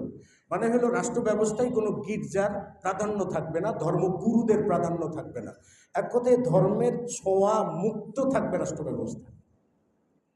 এই রেভলিউশনটা বিজয়ী হইলে বিভিন্ন জায়গায় ইউরোপ, আমেরিকাতে ধর্ম থেকে রাষ্ট্র ব্যবস্থাটা আলাদা হয়ে গেল। যখন ইউরোপ, আমেরিকা এগুলো থেকে যখন ধর্ম থেকে রাষ্ট্র ব্যবস্থা আলাদা হয়ে গেল, তখন ইহুদিরা সুযোগ বুঝে এরা কি করলো, ধর্মীয় জাতীয়তাবাদ কায়েম করে ফেলল, যেটা ফিলিস্তিনে এরা কায়েম করেছে। এরা চাতুর্যতার সঙ্গে আপনার কি বলে ইহুদি জাতীয়তাবাদ কায়েম করে ফেলল। কেন? কারণ ইউরোপদের কাছে হলো ধর্ম থেকে রাজনীতি আলাদা, রাষ্ট্রনীতি আলাদা, কাজে ওরা এখানে নাক গলাতে পারবে না, আমেরিকা নাক গলাতে পারবে না, কেউ নাক গলাতে পারবে না। এখান থেকে জাতীয়তাবাদের প্রথম উত্থান হয়। তারপর যখন ইউরোপ জুড়ে জাতীয়তাবাদের উত্থান হয়, সেখান থেকে এই যে বলে আপনার অটোমান যে সাম্রাজ্যটা ছিল, এটাকে বিলুপ্ত করা হয় আপনার 1919 সালে। সেখান থেকে 23 পর্যন্ত এটা বিলুপ্ত করার পর মুসলিমদের মধ্যে জাতীয়তাবাদ ঢুকে পড়ে। জাতীয়তাবাদ ঢুকে পড়ে, এটা হলো গণতন্ত্রের হাত ধরে। কারণটা হলো দেশীয় জাতীয়তাবাদ কায়েম করা হলো। দেশীয় জাতীয়তাবাদটা বিপজ্জনক কেন? কারণ আমি বাংলাদেশি জাতীয়তাবাদে বিশ্বাস করি, এই জন্য ভারতের কাশ্মীরে মুসলিমরা নির্যাতিত হলে আমি কিছু বলতে পারবো না, কারণ তখন আমার জাতীয়তাবাদ নষ্ট হবে। ফিলিস্তিনরা মার খেতে খেতে মারা যাবে, কিন্তু সীমান্তবর্তী দেশ মিশর বলতে পারবে না, কারণ তার মিশরীয় জাতীয়তাবাদ আছে। আরব কিছু বলবে না, আরবীয় জাতীয়তাবাদ আছে। ইরান কোনোদিন আক্রমণ করবে না ইসরায়েল, কারণ ইরানি জাতীয়তাবাদ আছে।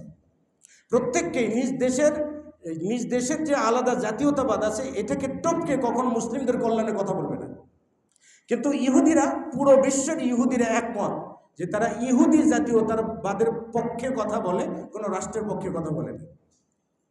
আর ইহুদি জাতীয়তাবাদের বোটা হলো ইসরায়েল। আমরা যে গণতন্ত্র বলি না, মূলত গণতন্ত্রটা এসছেই ইসলামকে টার্গেট করে, ধর্মকে রাষ্ট্রীয় ব্যবস্থা থেকে আলাদাকরণ করবার জন্যই প্রথম জাতীয়তাবাদ এসেছে। আর ওইটারকেই বাস্তবায়ন করার জন্য এই গণতন্ত্র নামক একটা কি বলে একটা অবাস্তব একটা অবস্থার সৃষ্টি করা হয়েছে। আপনি আপনার বিবেক দিয়ে চিন্তা করবেন। আচ্ছা বলেন তো, আমার বিচারিক ক্ষমতা, আমার বুদ্ধি এবং ডক্টর ইউনূসের বুদ্ধি কি একরকম? তাই না?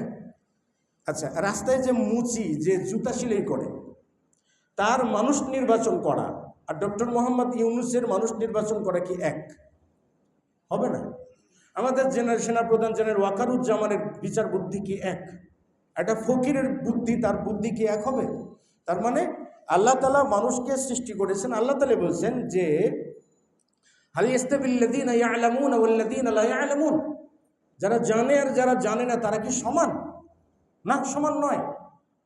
আল্লাহ রাসূল সাল্লাল্লাহু আলাইহি ওয়াসাল্লাম বলছেন যে যারা জ্ঞানী, যারা আলেম, তাদের মর্যাদা কিয়ামতের দিন চাঁদের রাত্রিতে তারকার উপরে যেমন চাঁদের প্রাধান্য থাকে সেরকম।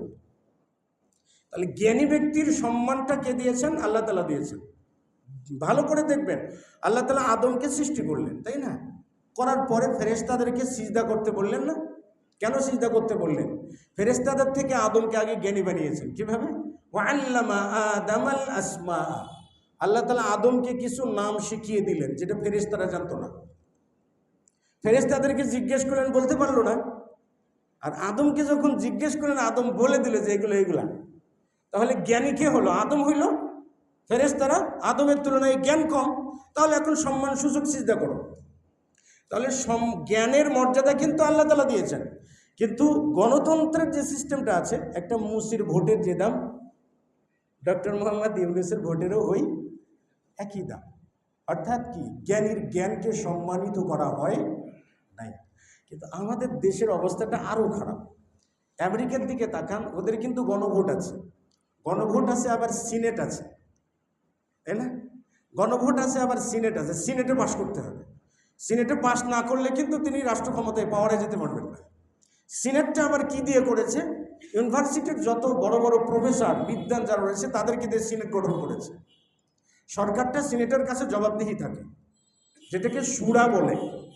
দেখবেন যে পরোক্ষভাবে শরীয়তের অনুসরণ করছে ওরা, আর আমাদেরকে বানিয়েছে ছাগল। আমাদের সিনেট নাই, কোনো কিছু নাই। গণভোটে পাশ করলে তো আপনি মহা ক্ষমতা দেবেন, এজন্য কোনো জবাবদিহিতা নাই। এজন্য আমরা যে গণতন্ত্র বলি, এর শব্দটাই ভুয়া। তো এই জন্য এটা চতুর্দিক থেকে ঘুরে বিচার বিশ্লেষণ করলে দেখবেন এটা ইসলামের জন্য কোনো দিন শুভকর নয়, ভালো নয়। আল্লাহ তাআলা বলছেন, ওয়ালা তুতি আকসারা মান ফিল আরদি ইন তুতি আকসারা মান ফিল আরদি ইউদিল্লুকা আন সাবিল। হে রাসূল, তুমি যদি অধিকাংশ মানুষের রায়ের অনুসরণ করো তাহলে তারা তোমাকে পথভ্রষ্ট করবে। আপনি অধিকাংশ মানুষের রায় নিয়ে চিন্তা করছেন, তাহলে আপনি সঠিক পথে থাকতে কোনো দিন পারবেন না। আর আলী রাদিয়াল্লাহু তাআলা আনহু বলছেন যে লাউকান দিন বির রায়, দিনটা যদি রায়ের ভিত্তিতেই চলতো তাহলে মুজার উপরে মাসে করা নয়, মুজার নিচে মাসে করাটাই উত্তম হইতো। কেন? ময়লা ভরলে কোথায় ভরে? মুজার নিচে ভরে। রায়ের ভিত্তিতে যদি সবই চলতো তাহলে বায়ু ত্যাগ করলে ওই মলের জায়গাটা পরিষ্কার করে আসতে হইতো, ওযু করা লাগতো না। রায় দিয়ে যদি সবই চলতো তাহলে কি ওই যে স্ত্রী সহবাস করার পরে শুধু জায়গাটা পরিষ্কার করলেই হতো, পুরো দেহের জন্য গোসল ফরজ হইত না। এই জন্য রায় দিয়ে সব চলে না। এই জন্য রায়ের উপর ভিত্তি করে যে গণতন্ত্র, এটারও ইসলামের জন্য পুরোটাই অপকার। এই জন্য আমরা বলি যে গণতন্ত্র, বর্তমানে প্রচলিত গণতন্ত্রটা জায়েজ না।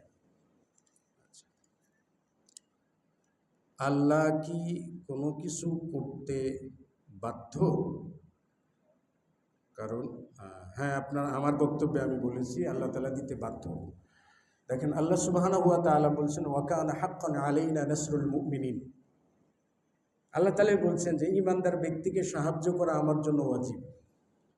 আল্লাহর জন্য কি কোনো কিছু ওয়াজিব হয়?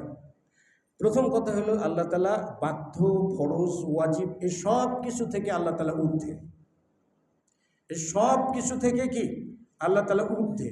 আল্লাহ যখন নিজের জন্যই বলছে আমার উপরে ওয়াজিব, তার মানে অবশ্যই তিনি করবেন, অবশ্যই তিনি কি করবেন। আর রাসূল সাল্লাল্লাহু আলাইহি ওয়াসাল্লাম বলছেন যে আল্লাহ সুবহানাহু ওয়া তাআলা, মানুষ যখন পাখি যেমন তার বাসা থেকে খালি পেটে বের হয়ে পেট ভর্তি করে বাসায় ফেরে, মানুষ যখন আল্লাহ তাআলার উপরে ভরসা করে, আল্লাহ তাআলা মানুষকে ওই পাখির মতো করে রিজিক দান করে। মাইয়াত্তাকিল্লাহ ইয়াজআল লাহু মাখরাজা ওয়া ইয়ারযুকুহু মিন হাইথু লা ইয়াহতাসিব। যে আল্লাহ তাআলাকে ভয় করে, আল্লাহ তাআলা তার যাবতীয় বিপদ থেকে বের হওয়ার রাস্তা বলে দেন এবং তাকে এমনভাবে রিজিক দান করেন সে বুঝতেও পারে না যে আমার রিজিকটা কোত্থেকে আসবে।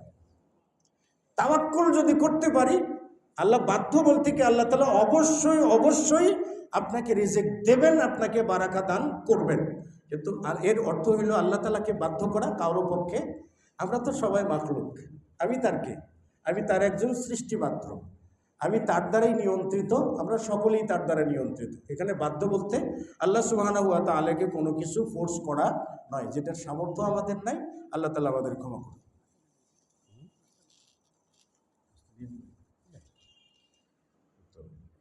আধা ঘন্টা আছে। তো আজকের প্রশ্ন উত্তর পর্ব এখানেই শেষ। হ্যাঁ, আচ্ছা, কারো যদি প্রশ্ন থাকে বলতেও পারেন, আর যদি তা না হয় তাহলে শেষ করে দিই। তাই আচ্ছা, তাহলে 15 মিনিট আমরা তাহলে আলোচনায় ফেরত যাই নাকি? আমরা যে কথাটা বলছিলাম তাসবিব, কাল ক্ষেপণ করা, সময় ক্ষেপণ করা, তাই না? সময় ক্ষেপণ করা, অতিরিক্ত লোভ, যেটা সম্পদের প্রতি লোভ, লালসা, এটা কি করে? আপনার সময় ক্ষেপণ করতে আপনাকে বাধ্য করে। 3 নাম্বার হলো সম্পদের প্রতি ভালোবাসা। কোনো কিছু ভালোবাসেন না, টাকাকে ভালোবাসেন, সম্পদকে ভালোবাসেন, টাকাকে আঁকড়ে ধরে, অর্থকে আঁকড়ে ধরে বাঁচতে চান, এটা আপনাকে কালক্ষেপণ করায়। যেমন কাব বিন মালিক রাদিয়াল্লাহু তাআলা আনহু একজন সাহাবী ছিলেন। তাবুক যুদ্ধের জন্য নবী সাল্লাল্লাহু আলাইহি ওয়াসাল্লাম যখন ঘোষণা করে দিলেন যে সকলে তাবুক যুদ্ধের দিকে যাবে, সকল সাহাবায়ে কিরামগণ গিয়েছিলেন, কিন্তু কাব বিন মালিক, 3 জন ব্যক্তি তাবুক যুদ্ধে যাননি। একজন ছিলেন কাব বিন মালিক, আরেকটা ছিলেন মুরারা বিন রবিআ, আরেকজন ছিলেন হিলাল বিন উমাইয়া রাদিয়াল্লাহু আনহুম। তো এই কাব বিন মালিক সেই সময় যুদ্ধে যাওয়ার জন্য তিনি বাহন কিনেছিলেন, যুদ্ধে যাবেন বাহন কিনেছিলেন। কিন্তু রাসূল সাল্লাল্লাহু আলাইহি ওয়াসাল্লাম যখন যুদ্ধে রওনা দিলেন, মদিনাতে তখন ফল পাড়ার সময় চলছিল। কাব বিন মালিক বললেন যে এখন না যাই, সন্ধ্যায় যাই। আবার সন্ধ্যা হয় বলে না, কালকে সকালে রওনা দিয়ে দ্রুত তাদেরকে ধরে ফেলব। পরের দিন সকাল আসে, তিনি বলছেন যে আবার সন্ধ্যায় যায়, আজ না কাল, কালকে না পরশু। এভাবেই তিনি কাল ক্ষেপণ করতে করতে করতে করতে তার যুদ্ধে যাওয়া হলো না, যুদ্ধে আর যেতে পারলেন না। মুহাম্মদ রাসূলুল্লাহ সাল্লাল্লাহু আলাইহি ওয়াসাল্লাম সেই যুদ্ধে যে তাবুক যুদ্ধে যে জিজ্ঞেস করলেন কাব বিন মালিক কোথায়, এই জিজ্ঞাসাটা যখন করলেন তখন তারা বললেন যে কাব বিন মালিক তো এখনো পৌঁছে নাই, অচিরেই পৌঁছবে। যুদ্ধক্ষেত্র থেকে মুহাম্মদ রাসূলুল্লাহ ফেরত এসেছেন, মদিনার মসজিদে বসে পড়েছেন, সেখানে 2 রাকাত সালাত আদায় করেছেন, বসেছেন। অন্যান্য যারা মুনাফিক ছিল তারা এসে বলল, ইয়া রাসূলুল্লাহ এই কারণে যেতে পারি নাই, বিভিন্ন হুজুর বাহানা পেশ করল। কিন্তু কাব বিন মালিক এসে আল্লাহ রাসূল সাল্লাল্লাহু আলাইহি ওয়াসাল্লামের দরবারে বলছেন যে, ইয়া রাসূলুল্লাহ আমি যদি দুনিয়ার কোনো মানুষের সামনে বসতাম তাহলে মিথ্যা কথা বলতাম, কিন্তু এমন একজন মানুষের সামনে বসেছি, আমি যদি তাকে মিথ্যা কথা বলে বুঝাই তাহলে জিবরাইল ফেরেশতা অবতীর্ণ হয়ে তাকে সত্যটা বলে দেবে। এজন্য ইয়া রাসূলুল্লাহ আমি আমার নিজের ভুলের কারণে যেতে পারি না, গরিমসি করে তাসবিব, সময় ক্ষেপণ করেই আমি যেতে পারি না ইয়া রাসূলুল্লাহ। তখন নবী সাল্লাল্লাহু আলাইহি ওয়াসাল্লাম বলছেন যে কাব বিন মালিক সত্য বলেছে, তোমার ফয়সালাটা আল্লাহর পক্ষ থেকেই আসবে। কাব বিন মালিক রাদিয়াল্লাহু তাআলা আনহু বাড়িতে চলে গেলেন। বাড়িতে চলে যাওয়ার পরে কাব বিন মালিকের কাছে খবর দেওয়া হলো যে মুহাম্মদ রাসূলুল্লাহ সাল্লাল্লাহু আলাইহি ওয়াসাল্লাম তোমার সঙ্গে কথা বলতে নিষেধ করেছে। অর্থাৎ সকল সাহাবায়ে কিরামগণ কথা বলা বন্ধ করে দিলেন। কাব বিন মালিক বলছেন যে আমি মসজিদে গেলাম, মসজিদে যে আমি রাসূল সাল্লাল্লাহু আলাইহি ওয়াসাল্লামকে সালাম দিলাম, আসসালামু আলাইকুম ওয়া রাহমাতুল্লাহ, কিন্তু মুহাম্মদ রাসূলুল্লাহ সাল্লাল্লাহু আলাইহি ওয়াসাল্লাম সালামের জবাব দেন না। আমি তার ঠোঁটের দিকে তাকিয়ে থাকি যে তার ঠোঁটটা নড়ে কিনা, কিন্তু না, তার ঠোঁট নড়ে না। রাসূল সাল্লাল্লাহু আলাইহি ওয়াসাল্লামের কথা শুনবার জন্য রাসূল সাল্লাল্লাহু আলাইহি ওয়াসাল্লামের কাছে দাঁড়িয়ে আমি সালাত আদায় করি। সালাত আদায় করে সালামের ফাঁকে ফাঁকে আমি তার মুখের দিকে তাকাই, দেখি রাসূল সাল্লাল্লাহু আলাইহি ওয়াসাল্লাম আমার দিকে তাকিয়ে আছেন কিনা। কিন্তু আমি তার দিকে তাকিয়ে দেখি রাসূল মুখ ঘুরে নেন। আমি যখন অন্যদিকে তাকিয়ে থাকি তখন মুহাম্মদ রাসূলুল্লাহ সাল্লাল্লাহু আলাইহি ওয়াসাল্লাম আমার দিকে তাকিয়ে থাকে। এভাবে আমি সালাম দিই, সালামের জবাব দেন না, কথা বলি, কথার কোনো জবাব দেন না। আমার চাচাতো ভাই আবু কাতাদার কাছে গেলাম, তাকেও আমি কোনো ক্রমে কথা বলাতে পারলাম না, মানে সকলেই কথা বলা বন্ধ করে দিয়েছেন, সালামও বন্ধ করে দিয়েছেন। তিনি বলছেন যে পুরো পৃথিবীটা অনেক প্রশস্ত হওয়ার পরেও আমার কাছে যেন সংকুচিত হয়ে গেল। আমার সহযোদ্ধারা কথা বলে না, আমার সহপাঠীরা কথা বলে না, মুহাম্মদ রাসূলুল্লাহ সাল্লাল্লাহু আলাইহি ওয়াসাল্লাম কথা বলে না। এরকম 50টা দিন অতিবাহিত হয়।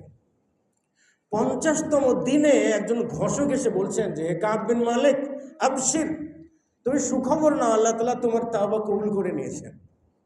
কাব বিন মালিক বলছেন যে, আমি এতটাই আনন্দিত ছিলাম যে সিজদায় লুটিয়ে পড়লাম। সিজদা থেকে উঠে আমার গায়ে যে দুটো চাদর ছিল দুটোই খুলে তাকে হাতিয়ে দিলাম। তো বলতে চাচ্ছিলাম যে এত কিছু 50 দিন যাবৎ পরীক্ষার সম্মুখীন হয়েছে শুধুমাত্র কিসের কারণে? সময় ক্ষেপণ করার কারণে। যে আজকে যাই যুদ্ধের ময়দানে, আজকে যাই কালকে যাই, আজকে যাই কালকে যাই, এই যে সময় ক্ষেপণটা। আবু দাউদের বর্ণনায় এসে মুহাম্মদ রাসূলুল্লাহ সাল্লাল্লাহু আলাইহি ওয়াসাল্লাম বলছেন যে, ইউশাকু আন তাদা আলাইকুমুল উমাম, অচিরেই পৃথিবীর সমগ্র জাতি তোমাদের বিরুদ্ধে ঐক্যবদ্ধ হবে। কাদের বিরুদ্ধে? মুসলিমদের বিরুদ্ধে ঐক্যবদ্ধ হবে, সকলে ঐক্যবদ্ধ হবে। যেমন যেমন তোমরা একটা খাবারের পাত্রকে কেন্দ্র করে ঐক্যবদ্ধ হও, মানে মাঝখানে একটা খাবারের পাত্র চতুর্দিকে বসেছে, যেমন আপনাদের হাতে হাতে কলা বা খাদ্য দেওয়া হয়েছে, সবগুলোকে যদি একটা জায়গায় রেখে দিয়ে, বড় একটা পাত্রে রেখে দিয়ে বলে আপনারা সকলেই গোলাকার হয়ে বসে পড়ুন, তাহলে সকলেই কিন্তু এখানে একমত, সবারই টার্গেট খাদ্যটা খাওয়া, তাই না? সকলেই একমত। তোমরা যেমন খাবারের জন্য সকলে ঐক্যবদ্ধ হবে, সমগ্র মুসলিমরা, ইহুদ, নাসারা, খ্রিস্টান যা আছে সবগুলো তোমাদের বিরুদ্ধে ঐক্যবদ্ধ হবে। ক্বালা কাইলুন, এক ব্যক্তি বললে, ইয়া রাসূলুল্লাহ, নাহনু কিল্লাতুন ইয়াওমাইজিন, আমাদের সংখ্যা কি সেই দিন খুব কম হবে? আমরা কি সংখ্যায় সংকটে পড়ব? ক্বালা রাসূলুল্লাহ, না না, তোমরা সংখ্যায় কম হবে না, বাল আনতুম কাসীর, বরং তোমরা অনেক সংখ্যক হবে, তোমাদের সংখ্যা অনেক হবে। আমাদের বর্তমান সময়ে মুসলিমদের সংখ্যা কি কম? 54টা মুসলিম দেশ বলতে পারেন কম, কোনো ক্রমে কম নয়। আবার 54টা মুসলিম দেশ এর গঠন কিরকম জানেন? একটার সঙ্গে একটা লাগোয়া, একটার সঙ্গে একটা লাগোয়া। প্রত্যেকটা পরাশক্তিকে মুসলিম দেশগুলোর প্রতি মুখাপেক্ষী করে রেখেছেন আল্লাহ তাআলা। রাসূল সাল্লাল্লাহু আলাইহি ওয়াসাল্লাম বলছেন যে আল্লাহ তাআলা আমার উম্মতকে দুটি কালো বস্তু দান করেছেন, দুটি কালো বস্তু দান করেছেন।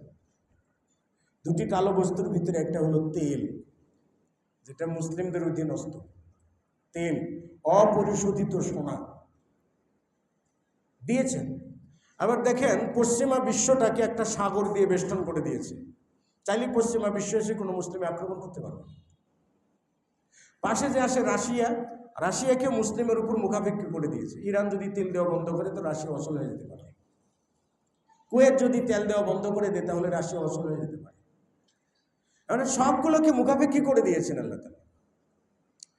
তো আমরা সংখ্যায় বেশি হবে। রাসূল সাল্লাল্লাহু আলাইহি ওয়াসাল্লাম বলে, দেখেন এত নিরাপত্তা দেওয়ার পরে রাসূল সাল্লাল্লাহু আলাইহি ওয়াসাল্লাম বলছেন যে লা বাল আনতুম কাসীর, তোমাদের সংখ্যা অনেক হবে, ওয়ালাকিন আনতুম গুসাউন কা গুসাইস সাইলি, বরং তোমরা কি হবে যে খড়কুটার মতো, বন্যার পানিতে যেমন খড়কুটা ভেসে যায়, এরকম খড়কুটার মতো তোমরা ভেসে যাওয়ার উপক্রম হবে, তোমাদের কোনো অস্তিত্ব থাকবে না। কি কারণে? কারণটা কি? রাসূল সাল্লাল্লাহু আলাইহি ওয়াসাল্লাম বলছেন যে লা ইয়ানতিআন্নাল্লাহু মিন কুলুবিকুমুল মাহাবাতা মিনকুম, আল্লাহ তাআলা তোমাদের অন্তর থেকে, মানে শত্রুদের অন্তর থেকে তোমাদের ভয়টাকে দূর করে দেবেন। অর্থাৎ পৃথিবীর কোনো অমুসলিম মুসলিমকে ভয় করবে না, মুসলিমকে ভয় করবে না। এখন কি ভয় করে? করে কি মুসলিমকে ভয় করে? করে না। গোনায় ধরে? ধরে না। টেকনিকগুলো দেখুন। পৃথিবীতে সব থেকে বেশি মানুষ মেরেছে ইহুদিরা, জন্মের পর থেকে এরা মানুষ মারে, জন্মের পর থেকে এরা অভিশপ্ত জাতি, সব থেকে বেশি মানুষ খুন করে এরা। পৃথিবীতে যত বিখ্যাত টেরোরিস্ট রয়েছে সবগুলো ইহুদিদের মধ্যে। কিন্তু ইহুদিরা সন্ত্রাসবাদী বিশ্ব মিডিয়া কখনো বলেনি। বিশ্ব মিডিয়া বলে কি মুসলিম টেরোরিজম। ওই পশ্চিমা বিশ্ব থেকে মুসলিম টেরোরিজম, মুসলিম সন্ত্রাস। তার মানে কি? মুসলিমরা ইসলাম ধর্ম পালন করলে সন্ত্রাসী হয়, টুপিওয়ালা সন্ত্রাসী হয়, টুপি পাঞ্জাবি পরে থাকলে, মসজিদমুখী হলে, প্রতিবাদ করলে সে সন্ত্রাসী হয়। এই জিনিসটা দিল তারাই, দিয়ে মুসলিমদের ভিতরে মুসলিমকে লাগিয়ে দিয়েছে। প্রত্যেকটা প্রশাসক দেখবেন তাদের জনগণের বিরুদ্ধে অস্ত্র ধরে বলে সন্ত্রাস। তাহলে আমরা সংখ্যায় অনেক, কিন্তু দেখেন তাদের প্রযুক্তির কাছে অসহায়, তাদের প্রচারণার কাছে অসহায়, তাদের এজেন্ডার কাছে অসহায়। তোমরা অনেক, কিন্তু খড়কুটের মতো নিক্ষিপ্ত হবে তোমরা, তোমাদের কোনো বেল থাকবে না, কোনো ভ্যালু থাকবে না তাদের কাছে। কেন? তাদের অন্তর থেকে তোমাদের ভয় যেটা আল্লাহ তাআলা উঠে নেবে, তারা তোমাদেরকে ভয় করবে না, একটার পর একটা চক্রান্ত করবে। আচ্ছা বলুন তো, ইরাক অপরাধটা কি ছিল? প্রেসিডেন্ট সাদ্দাম হোসেনের অপরাধটা কী ছিল? সে ভালো মানুষ ছিল না, কিন্তু প্রেসিডেন্ট সাদ্দাম হোসেন কী করেছিল জানেন? 2001 সালে, মানে যে বছরে কি বলে আপনার ইরাক ধ্বংস হয় না? আচ্ছা, ইরাক যে বছরে ধ্বংস হয় তার আগের বছরে যখন দূরত্ব বাড়ে, বিজনেস ব্যবসায়িক দূরত্ব বাড়ে আমেরিকার সঙ্গে, ইরাকের প্রেসিডেন্ট সাদ্দাম হোসেন একটা কথা বলেছিল যে আমার ইরাক থেকে তেল নিতে হলে ডলারে নয়, ইরাকি রিয়ালে নিতে হবে, নইলে আমার ইরাক থেকে তেল নিতে পারবা না। অপরাধ একটাই ছিল। এই একটা অপরাধে পরবর্তী বছরে পুরো ইরাকটাকে তছনছ করে দিয়েছে। অর্থাৎ পুরো অর্থনীতি তারা নিয়ন্ত্রণ করতে চায়। আল্লাহ তাআলা মুসলিমদেরকে অর্থ দিয়েছেন স্বর্ণ রূপা। বিশ্বব্যাংক যখন প্রতিষ্ঠিত হয় তারও আগে, বিশ্বব্যাংক প্রতিষ্ঠিত হওয়ার পরে এটা ইচ্ছা করে প্রতিষ্ঠিত করা হয়েছে। এই যে প্রত্যেকটা ডলার প্রতি যে স্বর্ণ আছে, স্বর্ণটা ডলারের নিচে থাকতো। আস্তে আস্তে এই ডলার আপনার কি বলে স্বর্ণটাকে সরিয়ে ফেলা হয়। কেন জানেন? বিশ্ব অর্থনীতি যতদিন পর্যন্ত স্বর্ণ রূপার উপরে প্রতিষ্ঠিত থাকবে, তখন যে কোনো সময় অর্থনীতির চাক্কাটা মুসলিমদের কবলে চলে যেতে পারে। কারণ স্বর্ণ রূপা মুসলিমদেরকে আল্লাহ তাআলা দিয়েছে। এই জন্য চক্রান্ত করে বিশ্বব্যাংক প্রতিষ্ঠিত করা এবং সেখান থেকে ডলার প্রতিষ্ঠিত করা, ডলারের নিচ থেকে স্বর্ণ মুদ্রাকে আউট করে দেওয়া। এই জন্য যে কোনো মূল্যে সে ডলারকে বাঁচিয়ে রাখতে চায়। চিন্তা করে দেখেছেন, আজকে ডলারের দাম বাড়ে আমেরিকায়, আর আমার দেশের টাকার মান কমতে কমতে কমতে কমতে 500 টাকা কেজি বেগুন লাগে, মরিচ লাগে। বলে কি? বলে ডলারের দাম বেড়ে গেছে। কেন? আমরা কেন ডলারের মুখাপেক্ষি হব? এই সিস্টেমটা করে নিয়েছে। তার মানে আমি যেটা বলে থাকি যে আমাদের সিজদা করার সলাতের কিবলাটা হলো কাবা, কিন্তু অর্থনীতি এবং রাজনীতি অর্থাৎ ন্যাশনালিজম, সেকুলারিজম, কমিউনিজমের কেবলাগুলো কি আরো অনেক পশ্চিমে। তাহলে অর্থনীতি তারা ধরেছে, জাতীয়তাবাদের বীজ তারাই দিয়েছে, আমরা ওঠে নিয়ে ব্যস্ত। আমাদের মুসলিম কমিউনিটি নাই। ওই জায়গার থেকে অর্থনীতি তারা নিয়ন্ত্রণ করছে। তার মানে ডলারের বিরুদ্ধে যেই কথা বলবে তাকেই সে ঘায়েল করবে। তো বলতে চাচ্ছিলাম গুসাউন কা গুসা ইসরাইলি। তাহলে আমরা মুসলিমরা সংখ্যায় প্রতি 5 জনে 1 জন। অর্থনীতি কি আমাদের হাতে আছে? বিশ্ব রাজনীতি আমাদের হাতে আছে? পুরো মধ্যপ্রাচ্য জুড়ে যতগুলো মুসলিম দেশ আছে, মধ্যপ্রাচ্য জুড়ে সরকার গঠন কে হবে, কে নামবে, সব কিছুর নিয়ন্ত্রণ করে থাকে এই ঢাকা শহরের মতো একটা শিশু বাচ্চা ইসরায়েল, যাকে মুসলিমরা চাইলে থাবড়িয়ে বাড়তে পারবে। সেবাটা নিয়ন্ত্রণ করে পুরো রাজনীতি। আমাদের হাতে কিছু আছে? কিছুই নাই। কাগুসাউন কাগুসা ইসরাইল, সংখ্যায় অধিক হওয়ার পরেও তোমরা সেই খড়কুটের মতোই নিক্ষিপ্ত হবে, তোমাদের কোনো ভ্যালু থাকবে না তাদের কাছে, কারণ তাদের অন্তর থেকে ভয় চলে যাবে। ওয়ালা ইয়াকদিফান্নাল্লাহু ফি কুলুবিকুমুল ওয়াহানা, আল্লাহ তাআলা তোমাদের অন্তরে ওয়াহান চাপিয়ে দেবেন। ক্বালা কাইলুন মাল ওয়াহানু ইয়া রাসূলুল্লাহ, ওয়াহানটা কি ইয়া রাসূলুল্লাহ? তখন নবী সাল্লাল্লাহু আলাইহি ওয়াসাল্লাম বলেন হুব্বুদ দুনিয়া, দুনিয়ার ভালোবাসা। দুনিয়াকে এতটাই ভালোবাসবে যে ইসলামকে জানার মতো সময় তোমার নাই, ইসলামকে মানার মতো সময় তোমার নাই। নিজের ভিতরে ইসলামের সময় থাকবে না, তুমি বাইরের চিন্তা কখন করবে? তাহলে ওয়াহান হলো হুব্বুদ দুনিয়া। আরেকটা হলো কারাহিয়াতুল মাউত, মৃত্যুর অপছন্দনীয়তা। কোনো ক্রমে মানুষ মরতে চাইবে না, আমরাও মরতে চাই না। হয়তো বলছিলাম 110 বছরের লোককে যদি বলেন মরবেন, বলেন আরো 100 বছর বাঁচতে চাই। এটা একবারে অবস্থা, হয়তো 6 মাস বাঁচবে, নাও বাঁচবে। আল্লাহ সুবহানাহু ওয়া তাআলা আমাদের সকলকে হিদায়াতের উপর চলার তৌফিক দান করুন, দিন মেনে চলার তৌফিক দান করুন। আমরা বৈঠক শেষে দোয়াটা পড়ে নিই। সুবহানাকা আল্লাহুম্মা ওয়া বিহামদিকা আশহাদু আল্লা ইলাহা ইল্লা আনতা আস্তাগফিরুকা ওয়া আতুবু ইলাইকা। আসসালামু আলাইকুম ওয়া রাহমাতুল্লাহি ওয়া বারাকাতুহু।